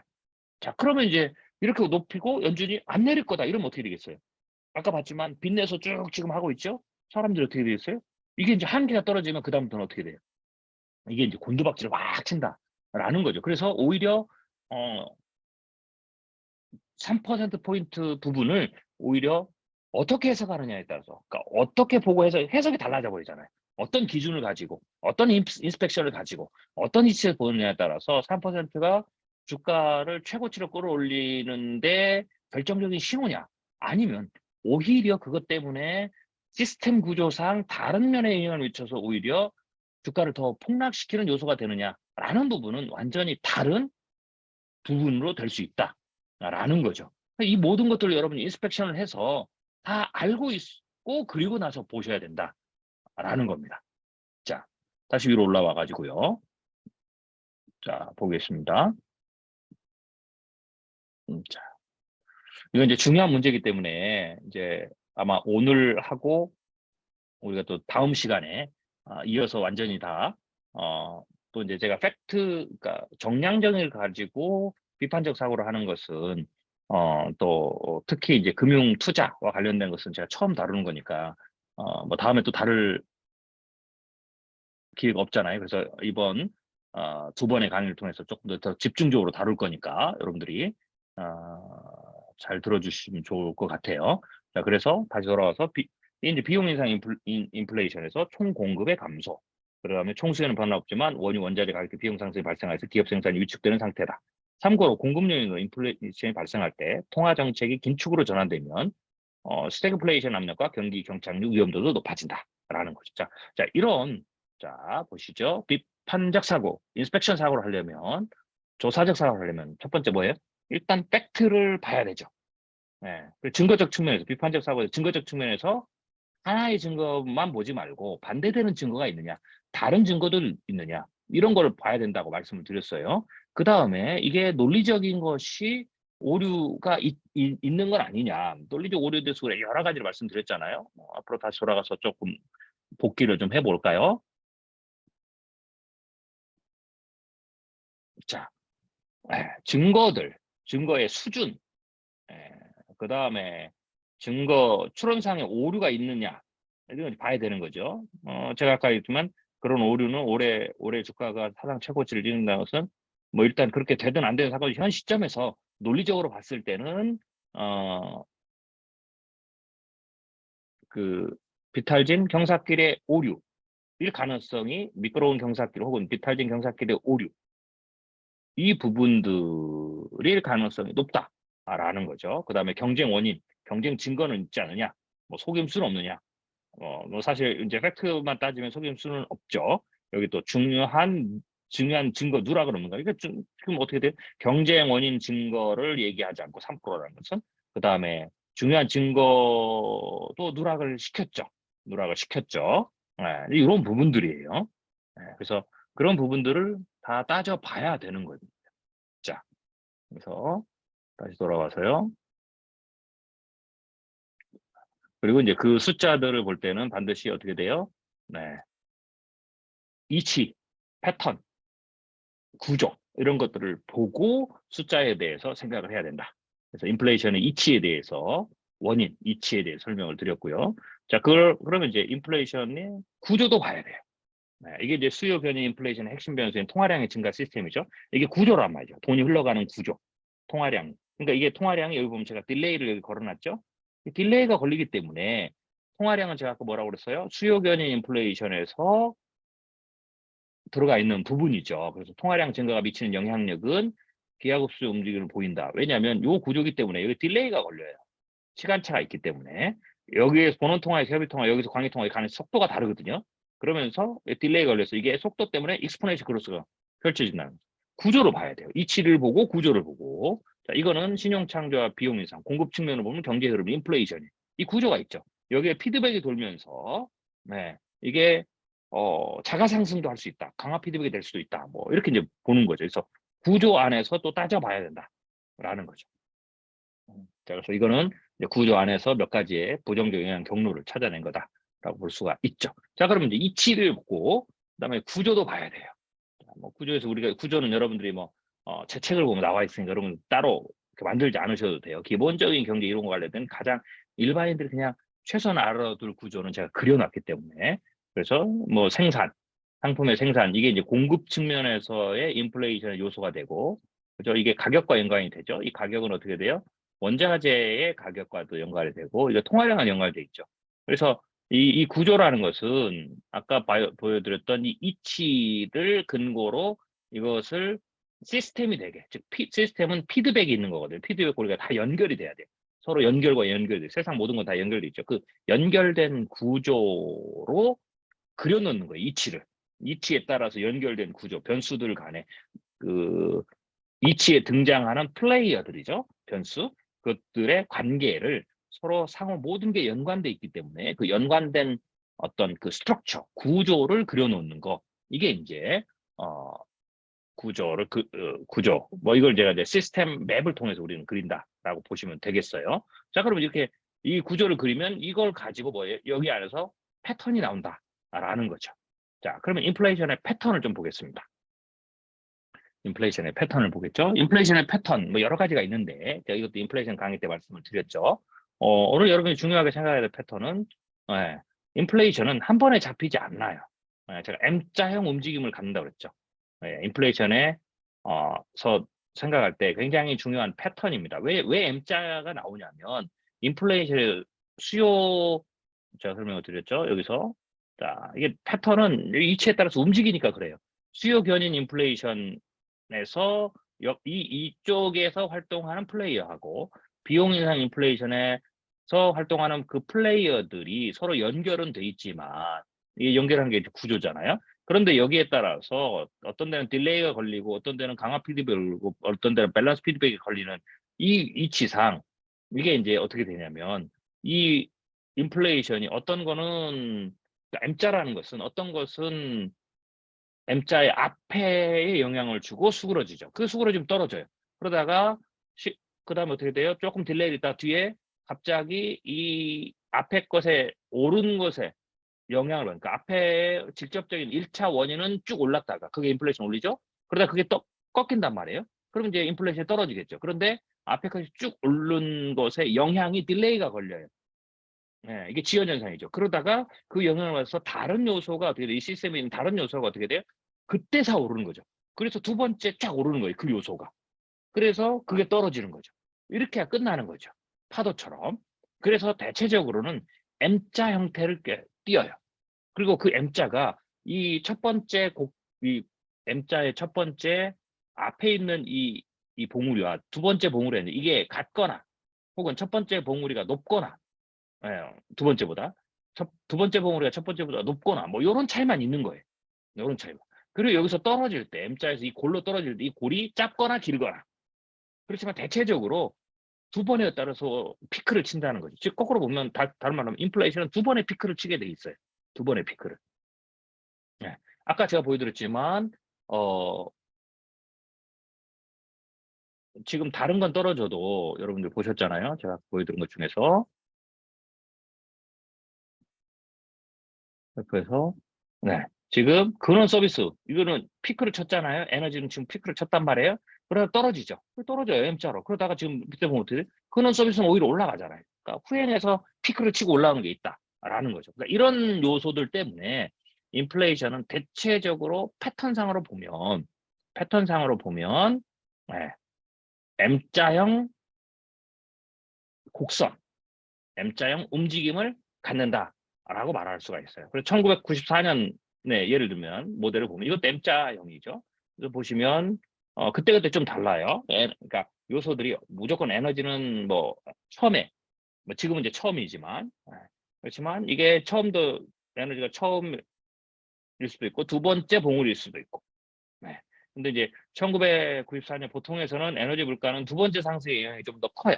두 번째 상승이. 근데 이번에는 특별했죠. 네, 왜냐하면 이 코로나에 의해서 국제적인 어떤 그 물류의 흐름이 에너지 흐름이 문제가 생겼고 특별히 인플레이션 피크를 칠 때 어떻게 돼요? 우크라이나에 전쟁이 일어났죠. 그래서 에너지 값이 이 전쟁의 공포에 따라서 올랐단 말이죠. 정확히 하면 유럽의 천연가스가 이제 오르고 러시아가 유럽을 블러드오일로 천연가스와 원유로 공급해요. 특히 이제 천연가스 의존도가 높잖아요. 그러다 보니까 이 천연가스를 대체하기 위해서 원유를 쓰게 되고 이게 이제 꼬리에 꼬리를 물면서 이 에너지 물가가 튀어오른 거죠. 이게 초반에 특별하게 전쟁의 변수가 있었기 때문에 이게 이제 사이클이 다른 거예요. 네, 사이클은 시간이잖아요. 똑같은 패턴에서 패턴은 이 구조에서 나오는 어떤 움직임인데 흐름인데 이게 시간에 따라서는 어떤 게 시간에 따라서 모든 변수가 동일하게 움직이지 않아요. 피드백이. 어떤 것은 좀 이번 뭐 연도에는 A라는 게 조금 더 강하게 움직이고 10년 전에 B라는 게 이런 거죠. 이렇게 상황에 따라서 혹은 이렇게 전쟁의 요소가 오면 특별히 외부적 요소가 오면 어떤 특정한 변수, 어떤 특정한 피드백을 좀 더 강화시킬 수 있거든요. 그러다 보면 이게 사이클은 거기에 따라서 달라지는 거죠. 사이클이 달라져요. 그 두 가지가 이제 차이가 있다라고 보시면 돼요. 그래서 대체적으로 이제 그렇게 돼 있고요. 보시면 핵심 물가지수, 주택물가, 서비스 물가지수를 비교했죠. 그래서 여기도 보시면 코어 인플레이션이 파란색이고 하우스 프라이스 인덱스가 검은 선인데 94년에서 95년 상황을 보면 하우스 프라이스 여기도 보면 이 그 하우스 프라이스가 뒤에서 영향을 미쳤죠. 그러니까 후행하는 거죠. 앞에서 다른 걸 그러고 집값 뭐 혹은 이런 부분들이 후행해서 치고 올라가서 좀 늦게 떨어지는 거죠. 그런 현상들 볼 수가 있고요. 자, 이거는 이제 서비스 인플레이션 하고 이건 최근에 제가 본 건 최근치인데 핵심 물가 지수하고 서비스 물가하고 임금 상승 지수를 비교한 건데 여러분들 이제 잘 보셔야 되는데 미묘하게 보면 이 그래프에서 이제 여러분이 발견할 수 있는 거는 코어 인플레이션이 파란색이거든요. 그리고 서비스 인플레이션이 점선인데 검은 선인데 보시면 서비스 인플레이션이 2000년대 오르고 2008년 서브프라임 사태 붕괴되기 전에도 보면 2번 튄단 말이에요. 그렇죠? 그리고 서비스 인플레이션이 보시면 대체적으로 2010년에서 2020년 뒤에서 오히려 점점점 서비스 인플레이션이 뒤로 갈수록 높죠. 높아요. 그래서 서비스 인플레이션이 약간은 조금 후행하는 거죠. 지금도 보면 코어 인플레이션보다 코어 인플레이션 꺾여서 지금 내려가는데 서비스 인플레이션이 계속 올라가죠. 이렇게 약간 후행하는 게 있어요. 서비스 인플레이션. 지금 그래서 지금 서비스 분야에서 지금 좋은 지표들이 나올 수도 있다라고 봐야 됩니다. 밑에 보면 파란색이 코어 인플레이션이고요.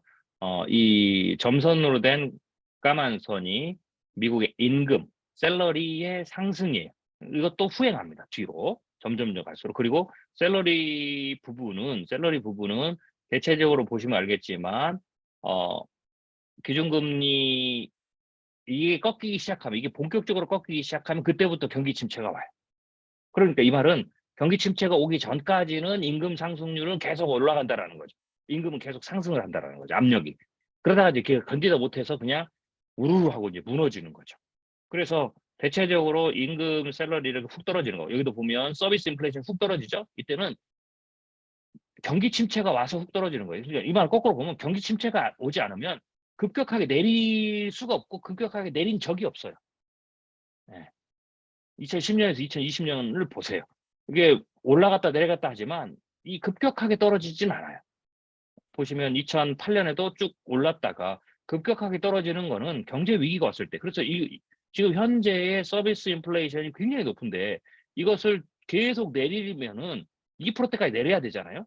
2%대까지 지금 3%가 코로나19 직전이니까 3%대까지 내리는 데는 이게 어떻게 내리겠어요? 이게 2010년에서 2020년을 보시면 3%대에서 0.5 내리는데 뭐 사실 뭐 1년씩 걸리거든요. 자연적으로 내리면. 지금 뭐 서비스 인플레이션을 좀 보세요. 이게 지금 거의 8% 가까이 올라가 있는데 이거를 요 코로나19 직전에 2.5%대까지 어떻게 떨어졌어요? 0.5% 떨어뜨리는데 거의 6개월에서 1년 걸리는데 가만히 놔두면 이게 떨어지겠냐고요. 얼마나 빨리 떨어지겠냐고요. 안 떨어진단 말이죠. 그러니까 이렇게 급격하게 그 평상시에 떨어지는 수치들 있잖아요. 여기 보시면 경제 대폭락이 혹은 경기 침체 전에 떨어지는 이 수준은 0.5에서 많아야 1%포인트밖에 안 돼요. 경기 침체가 떨어져야 거의 4에서 거의 제로까지 3.5%, 4%포인트 떨어지잖아요. 지금 8%면 최대 4에서 5%포인트를 떨어뜨려야 되는데 이거는 경기 침체가 오지 않으면 절대로 안 떨어져요. 급격하게. 0.5씩 떨어진다고 생각해 보세요. 6개월에. 그럼 1년이면 1%씩 떨어지면 지금 8%에서 3.5까지 떨어뜨리는데 거의 5년 걸린다는 얘기예요. 그럼 5년 동안 그 계속 어떻게 돼요? 금리를 유지시키면서 혹은 거기서 맞춰 천천히 떨어지겠죠? 그럼 이렇게 되는 거죠. 지금 막 금리가 지금 5.5까지 간다고 생각을 하는데 이게 지금 1년에 한 포인트 떨어지면 이게 1년에 1% 떨어뜨린다고 해보세요. 그다음 내년 5%, 5.5로 가고 그다음 내후년에는 4.5를 가고 그다음 후년에 3.5를 가고 우리가 지금 제로 금리에서 지금 가고 있는데 이걸 버티고 그러면 이 금리가 기준금리가 여러분 그 서브프라임 모기 2008년에 한번 볼까요? 2008년 그다음에 기준금리 수준을 좀 보죠. 2008년 그다음에 코로나19 직전 기준금리를 볼까요? 이게 지금 어느 정도 높은 기준금리였냐면 여기 보세요. 지금 이게 기준금리가 계속 내리잖아요. 이게 내려야 되거든요. 왜냐면 부채가 증가하니까. 그런데 지금 2008년에 이 수준까지 지금 금리가 올라가거든요. 그러면 2008년 이게 버틸려면 2008년에도 2008년 부채 수준에서 못 버텨서 이게 경제 침체가 온 거거든요. 근데 지금은 그때보다 부채가 엄청 크잖아요. 그런데 그때만큼을 지금 올려놓았으니까 지금 굉장히 지금 금융적으로 불안한 거예요. 제가 나중에 금융을 설명드리지만 금융 리스크가 지금 떨어지고 있거든요. 이거는 경기 침체 전에 무조건 한 번씩은 떨어져요. 떨어지거든요. 자, 그런데 이게 지금 점점점 떨어진다라는 것은 부채가 늘어나니까 그걸 감당을 못하니까 기준금리를 올리는데 한계가 있는 거죠. 코로나 직전에 올린 게 지금 2% 조금 넘는 2.5% 수준이죠. 여기까지 떨어지는 이때도 지금 코로나 직전에도 코로나가 아니었어도 이게 경기에 굉장히 큰 충격을 줘서 경기 침체를 몰고 가는데 지금 여기까지 떨어뜨리는데도 현재 수준으로 보면 대략 3년 이상 걸린단 말이에요. 3년 동안 이때보다 높은 금리를 여러분들이 3년 이상을 견뎌야 된다. 참고로 미국이 기준금리를 올려서 내리지 않고 상방에서 대폭락이 올 때 혹은 경기 침체가 올 때 이 기준금리 올려서 버티는 기간이 6개월에서 길어야 1년 6개월 정도예요. 3년 못 버텨요. 3년을 버틴 역사가 없습니다. 자, 그렇기 때문에 지금의 현재 이 움직임으로 봤을 때는 현재 상황을 봤을 때는 이게 사실 미국 경제가 탄탄하다, 뭐 노랜딩이다, 역사상 최고치를 찍는다, 이거는 반대되는 증거 혹은 누락된 증거, 팩트, 숫자만 몇 가지만 들어봐도 그냥 한순간에 미끄러진 경사길 오류, 비탈질 경사길 오류적 추론이라고 그냥 쉽게 생각할 수 있는 영역이다라는 거죠. 자, 여기도 보면 임금 지수는 두 번 상승에 모두 영향을 줬고요. 두 번째 상승은 긴축에서 위축돼서 소비가 되살아나면서 만들어져요. 그래서 소비도 보시면 긴축에서 무조건 금리를 다 올렸다고 해서 정상에서 쭉 유지를 한다고 해도 소비가 다 죽지 않아요. 네. 소비는 심리이기 때문에 한번 위축이 된단 말이죠. 위축될 때는 돈을 좀 덜 쓰고 있겠죠. 그러다가 분위기를 좀 보면 견딜만 하네 그러면은 사람이 소비가 소비 욕구가 굉장히 크거든요. 그러니까 지난달 진짜 한 3개월 조심하다가 3개월 좀 돈이 세이브 됐을 거 아니에요.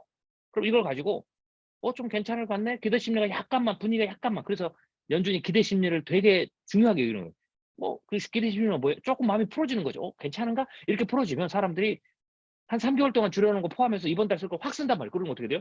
확 뛰겠죠. 그리고 지난 3개월 동안 지표가 떨어졌으니까 상대적으로 얼마나 더 많이 뛴 것처럼 보이겠어요. 그래서 기대 심리를 계속 누르려고 하는 거예요. 그래서 기대 심리를 눌러야 되니까 워닝을 줘야 되니까 기준금리를 못 내리는 거예요. 네. 그러니까 그런 요소에서 그런 상황에서 언제든지 소비는 반짝으로 다시 올라갈 수 있다. 늘 그랬어요. 늘 일상적인 거예요. 이게 패턴이에요. 그러니까 패턴을 보면 지금 나타나는 게 그냥 패턴에서 당연히 나타나는 거지 라고 생각할 수 있어요. 그러면 당연히 나타나는 거니까 어떻게 돼요? 별 의미를 둘 필요가 없어요. 이걸 가지고 호들갑 떨 필요가 없고 이걸로 뭐 연말에 막 역사상 최고치를 다시 경신한다 이런 말이 나오는 게 정말 우스운 거죠. 도대체 무슨 생각으로 저런 해석을 하지? 라고 말하는 거예요. 말할 수 있는 거죠. 자, M자 정점이 꺾이는 시점은 소비가 연속적으로 하락 추세를 계속 보여야 돼요. 그리고 M자에서 두 번째 봉우리 M자가 쫙 꺾이는 시점은 대체적으로 경기 침체가 와야 된다. 라는 거죠. 경기 침체가. 2004년 모델에서 M자는 분명히 들어갔어요. 똑같아요. 에너지 물가는 두 번째 상승에 컸고요. 물가 지수도 마찬가지고요. 임금 상승도 이때도 두 번 상승기, 두 번째 M자의 두 봉우리 다 영향을 줘 떨어졌다가 다시 올라가는 그런 어떤 상승. 여기 보시면 점선이잖아요. 그래서 M자의 첫 번째, 두 번째 올라갔다가 떨어졌다가 다시 올라가는 거죠. 그러니까 임금 상승률이 좀 상승률 자체가 꺾였다고 해서 안심하면 안 돼요. 그러니까 이런 걸 알고 있기 때문에 연준이 안심을 못 하는 거예요. 우리는 조금만 꺾이면 아무 생각 없어. 지금 막 임금이 막 올라가는데 한번 꺾였어요. 그러면 더 날리겠죠. 야, 이게 이제 다 끝났다. 뭐 노 랜딩은 더 힘을 받겠죠. 그렇다고 올라가면 어떡할 거예요? 올라가는데. 그 패턴을 보셔야 된다라는 거죠. 세일도 마찬가지. 세일즈도 소비자도 똑같았어요. 그때 2015년 모델도 역시 M자형이었다라는 거고요. 핵심 물가 지수, 식품 물가, 에너지 물가 제가 다 비교를 해드렸던 거죠. 임금 상승 이때도 두 번 상승에 모두 영향을 줬고요. 자, 그러면 이때만 그러냐? 과거에 M자. 과거에도 다 M자가 있었어요. M자가 아까 말했지만 이 M자는 어떻게 돼요? 앞에 봉우리가 적고 약간 떨어져서 뒷봉우리가 크게 올라가는 거. 이거는 앞봉우리가 크고 뒷봉우리가 작은. 이것만 차이가 있다는 거죠. 요 중간에 갭이 얼마나 있느냐, 많으냐라는 거죠. 자, 이때도 마찬가지였고요. 자, 뭐 이때도 오일 쇼크 때도 마찬가지였고요. 그래서 전체적으로 보면 M자형이 대체적으로 많았어요. 그래서 인플레이션은 뭐 M자형이라고도 얘기할 수가 있겠지만 더 정확히 얘기하면 좀 더 얘기하면 인플레이션의 패턴, 중요한 패턴, 한 번에 잡히지 않는다라는 거죠. 한 번에 잡히지 않는다. 예, 한 번에 잡히지 않는다라는 게 굉장히 중요한 인플레이션의 패턴이다. 이치 얘기했죠? 여러분 알았죠? 패턴 알았죠? 팩트들의 증거들을 반대되는 증거들을 여러분 찾아보고 있었죠? 또 다른 패턴이 있어요. 인플레이션의 패턴 중에서 그러면 이제 인플레이션 싸움 중에 연준이 기준금리를 책정하는 것도 있죠. 그건 이제 인플레이션 패턴하고도 연결돼 있어요. 자, 그래서 연준의 패턴이 있어요. 움직임의 패턴, 중요한 플레이어의 패턴. 연준이 완화와 긴축하는 패턴이 있다고 그랬죠. 이게 지금 제가 정리한, 여러분이 늘 제 시나리오를 듣고 하면 아시죠? 정리한 패턴이라는 거죠. 이 중에서도 기준금리를 책정하는 기준들을 찾아볼 수 있어요. 그래서 기준금리는 핵심 인플레이션보다 높게 종결되고 기준금리 연간 GDP 연간보다 낮거나 비슷하게 종결이 되죠. 그래서 이런 어떤 기준들, 특히 더 중요한 것은 이거죠. 코어 인플레이션, CPI보다 높게 종결이 돼야 돼요. 그러니까 CPI가 안 떨어지면 CPI보다 계속 높은 상태를 유지하면서, 즉 물가가 오르면, 물가가 떨어지면 사람들이 좀 더 낫겠지만 그래도 기준금리에 거기 맞춰서 계속 압력을 주는 거죠. 그러니까 물가가 떨어진다고 해서 사람들의 경제가 확 좋아지는 게 아니에요. 왜냐하면 그것보다 높은 수준의 돈의 값을 치르는 것들이 있기 때문에 이게 임금 상승이 지속되지 않으면 계속해서 어떻게 돼요? 그 압력은 계속 지속된다라고 우리가 볼 수가 있어요. 자, 그래서 연준의 움직임 패턴 볼 수 있고, 또 하나 연준 움직임의 중요한 패턴은, 연준의 움직임 패턴은 우리가 쉽게 해서 점도표라고 할 수 있죠. 점도표는 자주 바뀐다. 자주 바뀐다라는 거죠. 그게 이제 연준의 움직임에서 굉장히 중요한 패턴이죠. 이건 전에 설명드렸고요. 그래서 이번에도 그러잖아요. 더 올린다 그러잖아요. 지표가 저러니까. 그러니까 과거에 지금 최근에 연준의 점도표도 지금 계속 바뀌고 있죠. 오히려 더 상향되고 있죠. 그런 것처럼 연준의 긴축의 패턴, 연준의 움직임의 패턴, 뭐 이런 것도 우리가 알고 있는 게 굉장히 중요하다라고 볼 수가 있어요. 그다음에 연준이 인플레이션 통제하는 방법, 이거는 이제 시스템 구조, 이치적으로 돼 있는 거죠. 그래서 여러 가지 방법으로 지금 중앙은행들이 인플레이션을 통제할 때 쓴다. 이런 구조들을 아는 건 굉장히 중요하죠. 그다음 이거는 연준의 기준금리 정책에 영향을 주는 변수들, 시스템적 구조들이죠. 그런 것들을 보셔야 되고요. 자, 연준의 행보에서 몇 가지 기억해야 될 것. 단기적, 장기 기준금리 변동을 발표하지만 단기적 경제 상황에서 예상 점도 수시로 변경한다. 제가 늘 말씀드리죠. 시장 길들이기 언어 구사가 빈번하다. 고용과 물가의 지표에 집착한다. 경제 성장률은 부수적 고려다. 그래서 지금도 어떻게 돼요? 고용과 물가를 보고 경제를 희생시키겠다. 자꾸 이러는 겁니다. 자, 그래서 또 여기서 기준금리 인상 정점기를 조금 더 디테일하게 좀 볼 수가 있어요. 자, 그 부분을 조금 더 우리가 분석을 좀 해보죠. 그때 좀 더 안으로 들어간 뒤 제가 지금까지는 큰 패턴이었고요. 좀 더 세부적으로 들어가서 패턴을 더 쪼개서 볼 수도 있는 거죠. 그래서 특히 지금은 우리가 기준금리 인상 정점기로 가고 있으니까, 그러면 전체 인상 구간과 하락 구간 전체를 지금 보여드렸다면 이제는 거기에서 좀 정점기만 좀 더 집중해서 패턴을 보자 해서 지금 들어가는 거예요. 그래서 1995년, 2001년, 2008년 사례를 분석한 거고요. 보시면 케이스 A와 케이스 B가 있어요. 케이스 B는 후반이죠. 그러니까 정점인데 두 가지인데, 정점인데 그래서 금리를 내리는데 경기 침체가 오지 않고 버텨서 가는 상황. 그다음에 정점 찍고 금리 인상을 내리는데 경기 침체로 가는 거. 그 케이스 B. 역시 정점에서 금리를 내리다가 경기 침체로 가는 거. 케이스 B. 그래서 케이스 B는 2001년 요 사례와 2008년 요 사례고요. 그리고 케이스 A는 1994년 이후.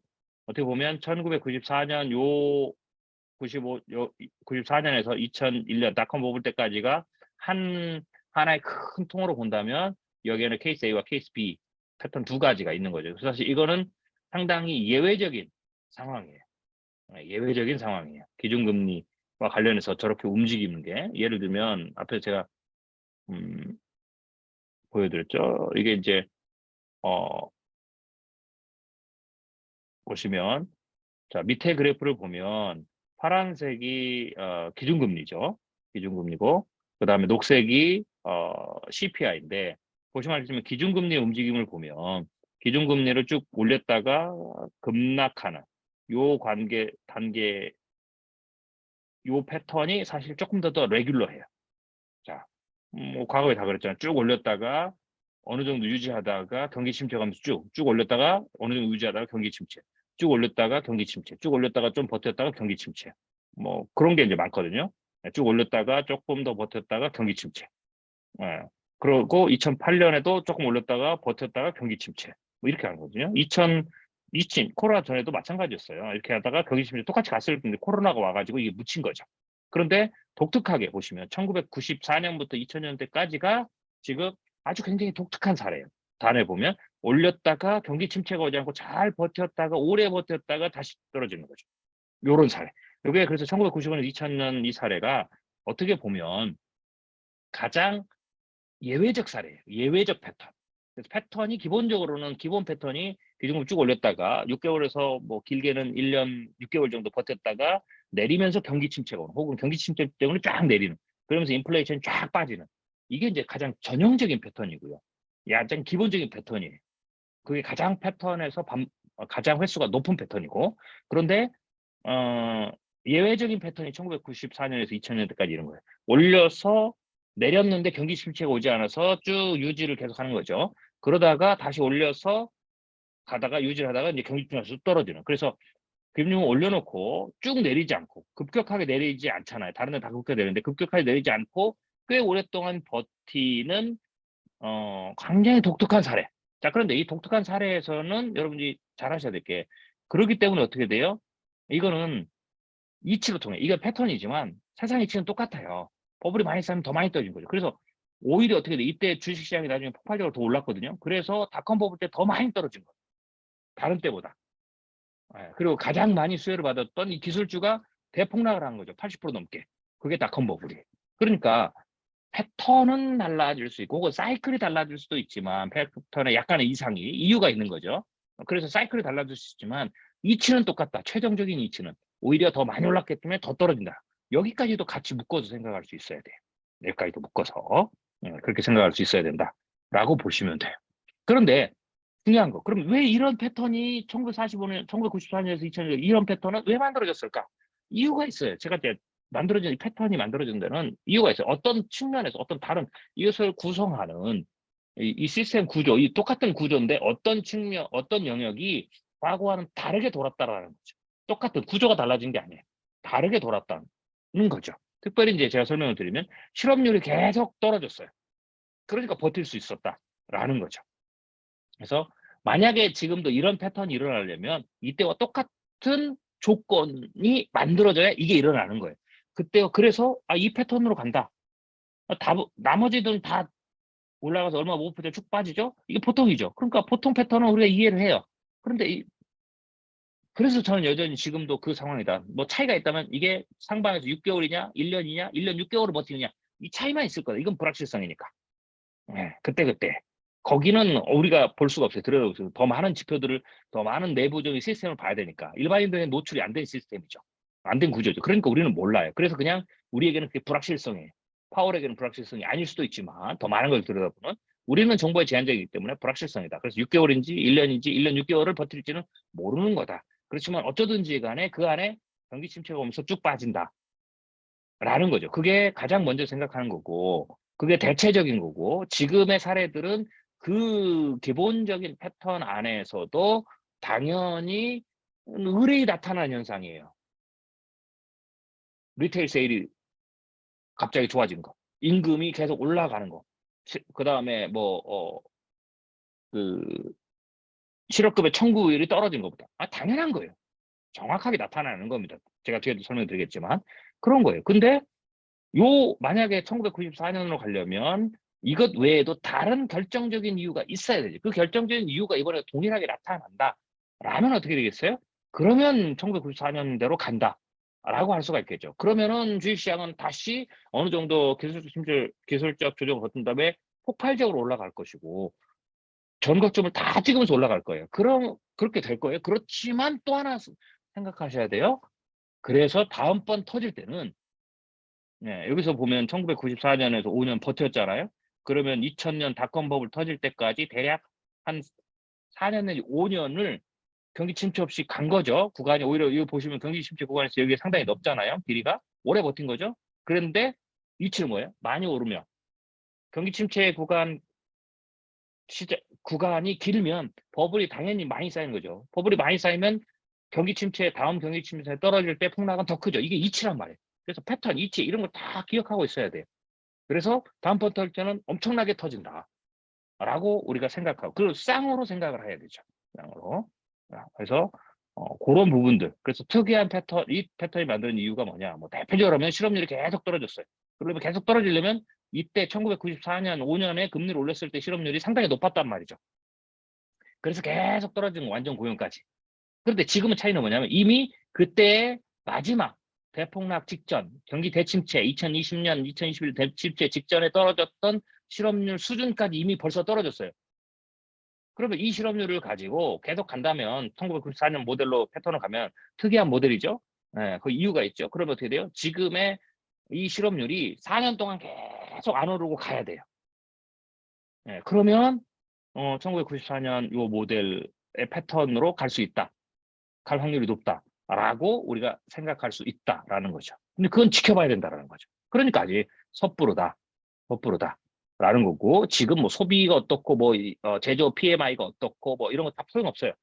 네, 그거는 팩트지만 이 패턴을 이게 쉽게 해서 아까 얘기했듯이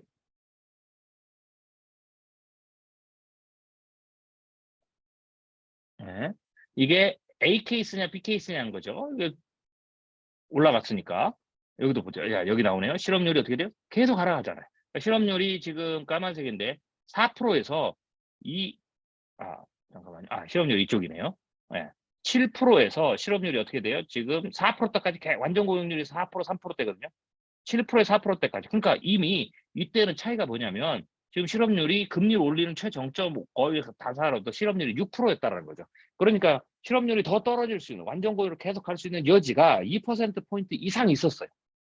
근데 지금은 이 실업률이 어떻게 돼요? 거의 역사상 가장 이때보다 더 낮은 수준이죠. 여기서 더 실업률을 2%포인트를 더 내릴 수가 없는 상황이죠. 그게 결정적으로 달라요. 네. 그래서 실업률이 계속 떨어지니까 연준이 오버슈팅을 좀 한 상황에서 유지하면서도 갈 수 있었다는 거죠. 계속. 그러면 이게 계속 실업률이 이번에도 떨어지지는 않더라도 계속 지금 완전 고용 수준 40년 만에 가장 낮은 수준의 실업률을 앞으로도 어떻게 되겠어요? 최소 4, 5년 동안 유지를 해야 4, 5년 동안 유지를 해야 1994년 케이스가 되는 거예요.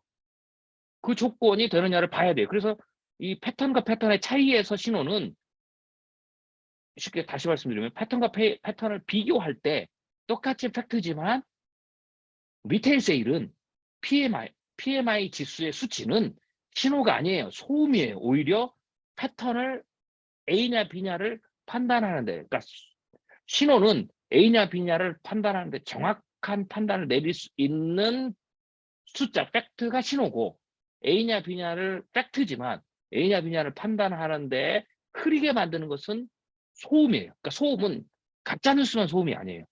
팩트인데도 소음이 될 수 있어요. 판단을 흐리게 하면 소음이라는 거죠. 그러니까 지금 리테일 세일이나 PMI는 소음이에요. 왜 A냐 우리의 지금 시장은 A냐 B냐를 보는 거거든요. 케이스 A냐 케이스 B냐 라는 걸 보는 건데 이 두 개를 판단할 때는 역사적으로 쭉 보고 지표들을 보고 다 보면 이치를 가지고 패턴을 보면 가장 중요한 신호가 실업률이라는 거죠. 실업률. 그리고 물가 상승률이라는 거죠. 이 두 가지인데 이 두 가지가 이때와 전혀 다르단 말이에요.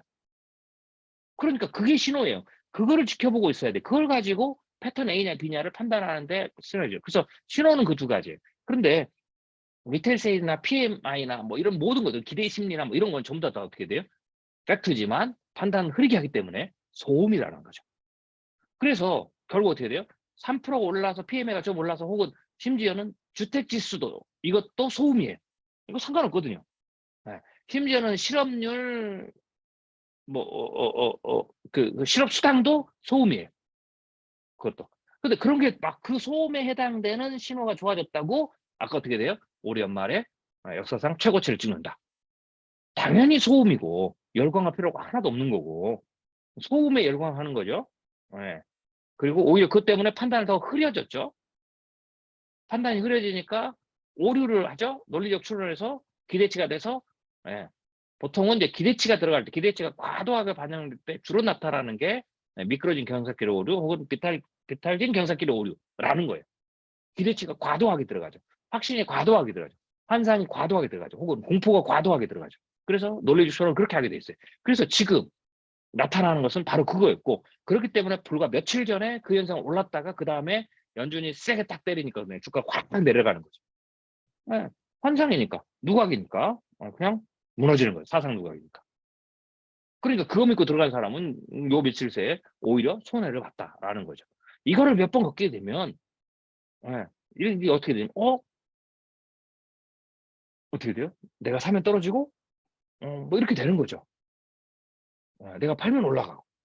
즉 내가 사면 떨어지고 팔면 올라가는 투자 패턴을 반복하는 투자자는 신호가 아니라 소음을 따라가서 그래요. 그래서 판단이 흐려지는 거죠. 팩트보다는 비판적 사고, 인스펙션, 평론적 사고보다는 의견을 따라간 거죠. 그래서 그걸 반복하다 보면 결국은 투자 시장에서는 당연히 통찰력이 없죠. 그리고 통찰력이 없는 상황에서 의사결정을 계속하니까 차라리 의사결정 안 해야 되거든요. 사지 말거나 아니면 가만히 놔두거나 이래야 되는데, 그러다 보니까 어떻게 돼요? 계속 자산에 사고 파는 매매 행위 자체가 오히려 더 손실을 크게 만드는, 아무것도 안 하는 것보다 의사결정을 계속 하면 할수록 더 크게 손해를 보는 그런 상황을 만든다라고 보시면 돼요. 그래서 투자도 결국은 어떻게 돼요? 통찰력이에요. 통찰력이. 물론 이 통찰력이 완벽하진 않아요. 우리가 신의 통찰력을 갖고 있지 않기 때문에 이렇게 해도 제가 말씀드린 제 경험상 그럼에도 불구하고 결과론적으로 그러면 통찰력을 발휘했을 때 몇 퍼센트를 뭐 굳이 뭐 맞췄느냐라고 굳이 하면 내가 통찰력대로 올바르게 봤느냐, 내 통찰력이 정확하게 시장을 분별했느냐라고 봤을 때 70, 80%예요. 즉 10개 중에 2개, 3개는 그럼에도 불구하고 내 통찰력과 다르게 가요. 왜? 내가 못 보는 영역이기 때문에. 내가 못 보는 영역이기 때문에 통찰력은 보는 영역을 가지고 발휘하는 거기 때문에 못 보는 영역이 있죠. 그 못 보는 영역 때문에 2, 3개는 내 통찰력과 다르게 현실이 전개되는 거죠. 뭐 예측이 틀렸다라고도 얘기할 수 있죠. 그렇지만 중요한 것은 7, 8개의 통찰력이라는 거죠. 투자는 확률이라고 말씀드렸죠. 투자뿐만 아니라 비즈니스도 마찬가지고 삶의 의사결정 모두 다 확률이라는 거죠. 그래서 70에서 80%의 확률을 가지고 세상을 통찰해 볼 수 있는 능력만을 가져도 굉장히 커다란 성공과 어떤 결과를 만들어낼 수가 있어요. 그래서 통찰력이, 여러분들이 오해하지 마세요. 통찰력을 막 연습한다고 해서 100% 모든 걸 다 맞추는 거, 모든 걸 다 꿰뚫어 보는 것은 아니다. 상대적으로 통찰력이 적은 사람. 그럼 통찰력이 적은 사람은 어떻게 될까요? 50대 50으로 올까요? 절대 아니에요. 50도 50도 안 나와요. 소음에 막 흔들리잖아요? 그러면 어떻게 돼요? 9대 1 정도가 돼요. 네. 9대 1 정도. 네.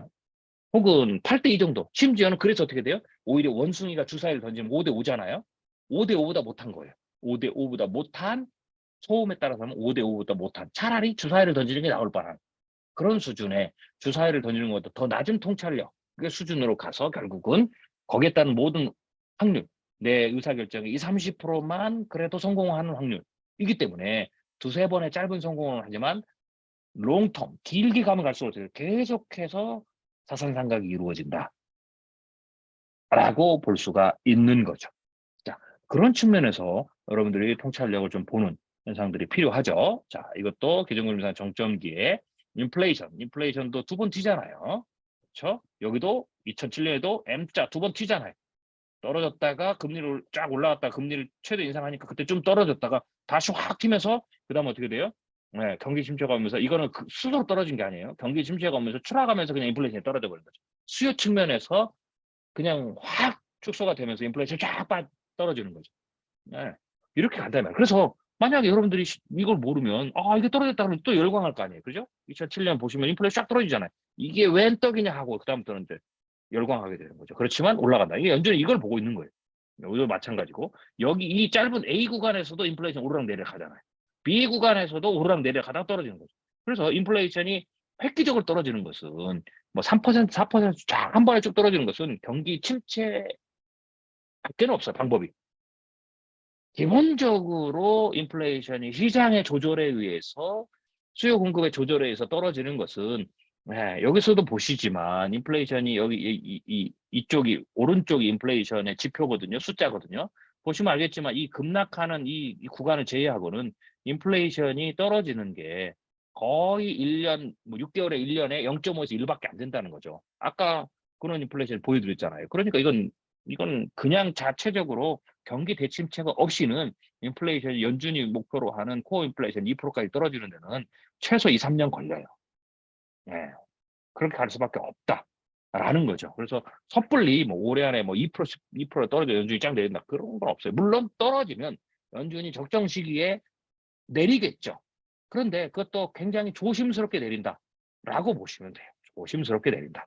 또 보시면 여기도 1995년에서 오신 A 케이스 보시면 연준이 금리를 내렸잖아요. 네. 그러면 이게 이제 5년, 6년, 7년, 6년, 7년 이 정도 되죠. 그러면 1년 동안 내린 게 보시면 이쪽은 6이잖아요. 6에서 4, 5 내리는데 1% 내리는데 1년 걸렸어요. 이때도 1년이에요. 그러니까 지금 만약에 5.5까지 올리면 5.5에서 4.5 내리는데도 1년 걸려요. 그러니까 내년 말 중순 가도 연준이 4%대의 높은 기준금리는 계속 유지할 가능성이 굉장히 높다라는 거죠. 그러면 이 4%라는 것은 이 4%대는 코로나19 직전에 왜냐면 제가 아까 말씀드린 금리가 계속 낮아지죠. 고점이. 왜냐하면 부채가 높으니까 못 견디는 거죠.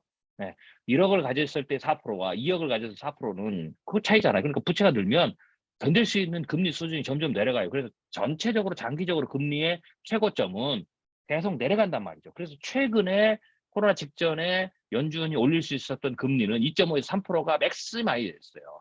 오버슈팅을 해도 4%.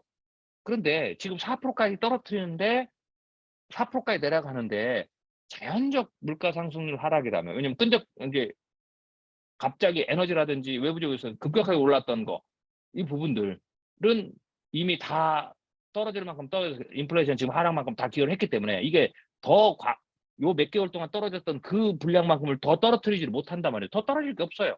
그런데 오히려 거꾸로 근원 인플레이션, 근원 서비스 물가는 지금 계속 올라가잖아요. 다른 거는. 그러니까 쉽게 하게 이제 간다라는 거죠. 그러면 내년까지 연준이 내년 중순, 내년 말까지 최소 중순, 뭐 최악의 내년 말까지 4%대의 기준금리를 계속 유지하게 되고 이 4%대는 코로나 직전에 오버슈팅, 못 버티는 수준의 금리였어요. 근데 코로나 지나면서 부채가 더 늘었잖아요. 실질적으로는 지금이 정상적으로 버틸 수 있는 지금 금리 수준은 제가 보기에는 이 3%가 맥스다라는 거죠. 그래서 이게 연준이 그러면 한 3%대까지 내리면 어쩌든지 버텨볼 수 있을 거예요. 그죠? 그럼 3%까지 내리면 내년에 내려야 된다라는 거죠. 근데 현재 물가 수준이나 이런 거 봤을 때 내년에 4%까지 내리기가 쉽지가 않다라는 거죠. 그런 부분들을 생각해야 돼요. 물론 내린다면 일시적으로 기술적 반등이 옵니다. 기술적 반등이 와요. 당연히. 그러니까 그것은 착시현상이에요. 그래서 주식시장 기술적 반등을 이용하려면 상관없어요. 그 전략을 쓰려면 그렇게 쓰는 거예요. 그렇지만 그게 앞으로 강세장이라 그러면 대세적 강세장이라면 최소한 5년, 7년 이상은 쭉 강세장으로 가야 되는 거죠. 그 강세장은 아니라는 거죠. 기술적 반등의 강세장인지 이걸 적절하게 구별을 해야 돼요. 그러니까 이것도 구별을 못하는 거죠. 그래서 이제 큰 문제가 생긴다라고 보시면 되고요. 역시 어떻게 돼요? 이것도 코어 인플레이션인데 쭉 떨어져 다시 올라가는 그런 현상이죠. 자, 그래서 그런 부분들 그리고 임금 여러 가지를 여러분 좀 보시고 여러분들 생각하셔야 된다라는 겁니다. 자, 그래서 좀 몇 가지를 조금 더 지표만 더 보고 다음번 시간에 이어서 좀 계속 가보겠습니다. 우리가 오늘 절반 정도 지금 그 비판적 사고를 숫자를 가지고 왔는데요. 자, 이것도 인상 정점의 사례죠. 보시면 국채 10년물 떨어지죠. 이건 나중에 전략에서 말씀드릴 거예요. 뭐 미리 전략을 말씀드린다면 지금은 이게 이제 상점에서는 주식시장이 떨어지고 뭐 그다음에 이게 금리를 내렸을 때 만약 케이스 A로 간다라 하더라도 국채금리는 떨어져요. 그래서 국채금리나 그다음에 뭐 만약에 A라면 주식시장이 떨어져서 다시 반등을 하겠죠.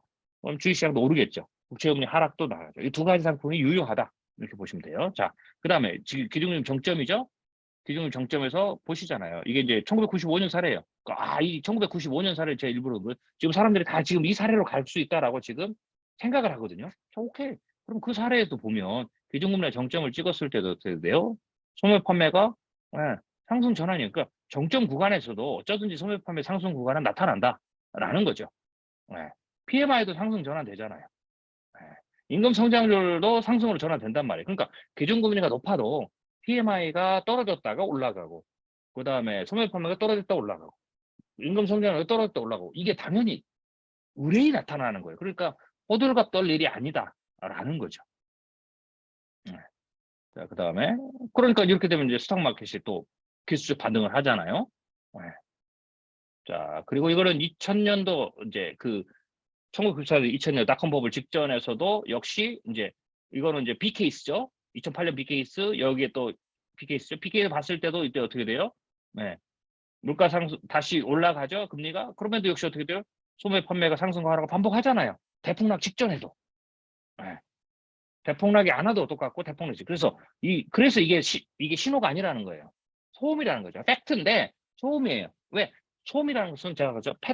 패턴 A와 패턴 B를 구별할 때 구별할 수 있도록 해주는 게 신호고, 구별하는데 도움이 안 되는 것은 소음이라는 거죠. 소음이에요. 왜? 대폭락 직전에도 소매 판매가 상승을 하니까, 하락하고 상승을 반복을 하니까.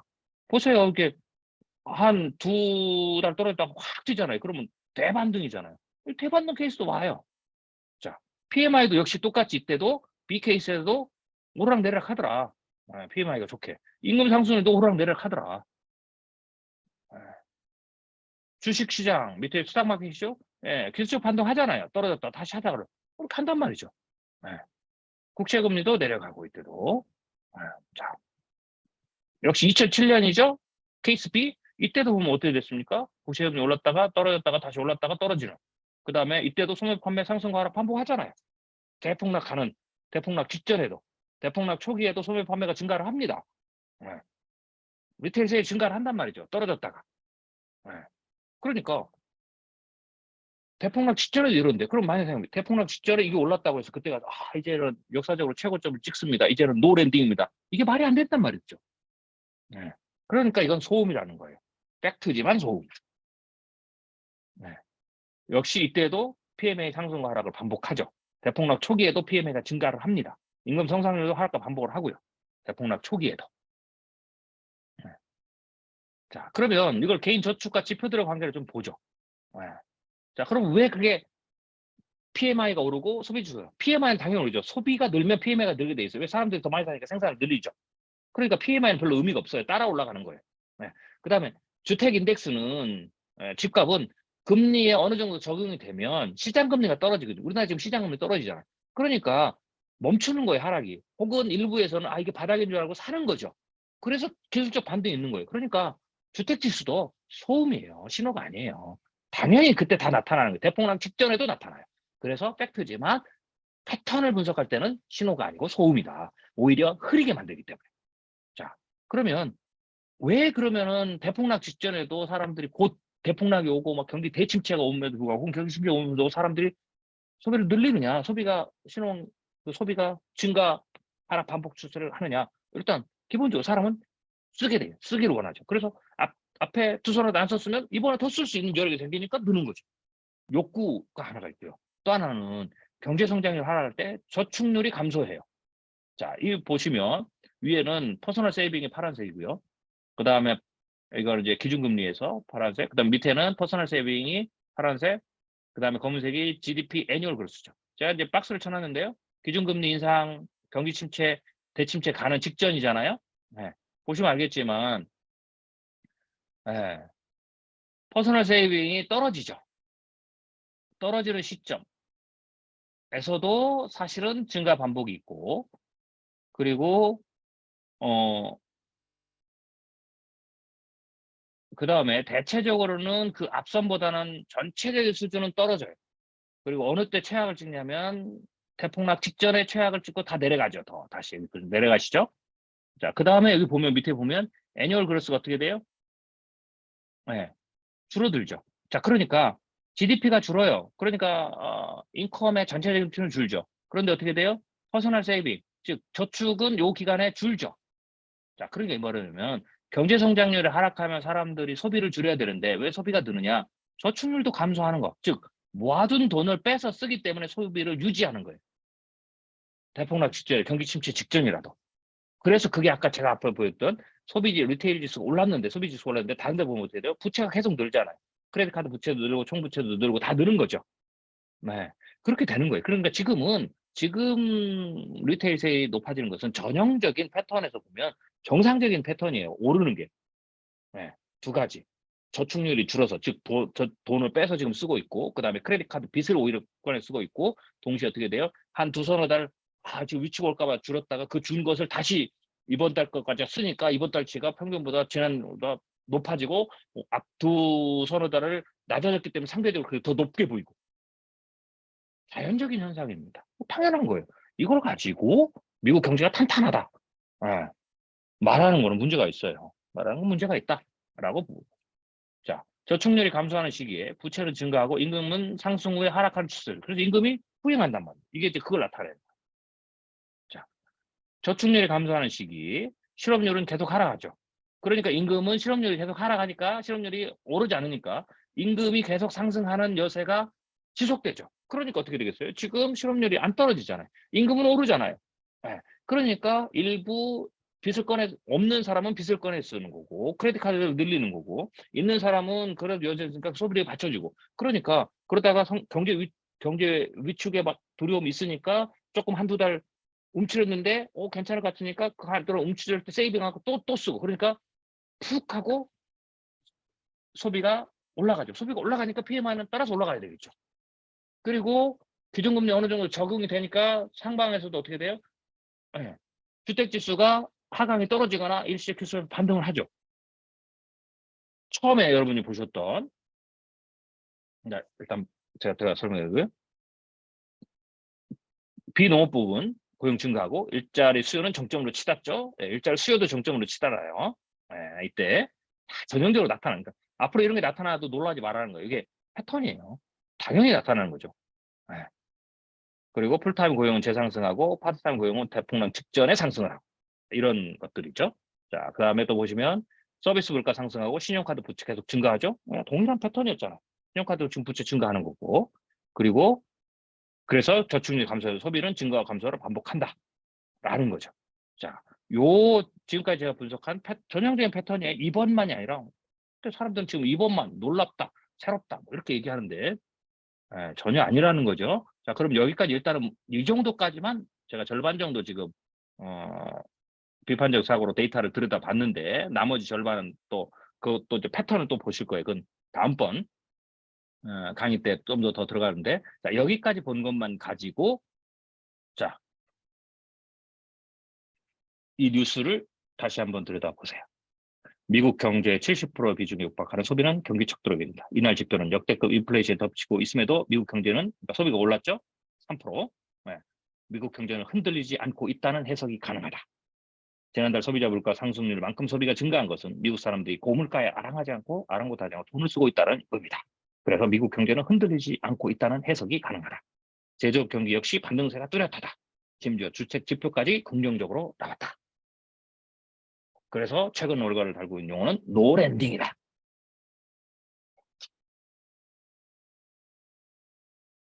그리고 지표.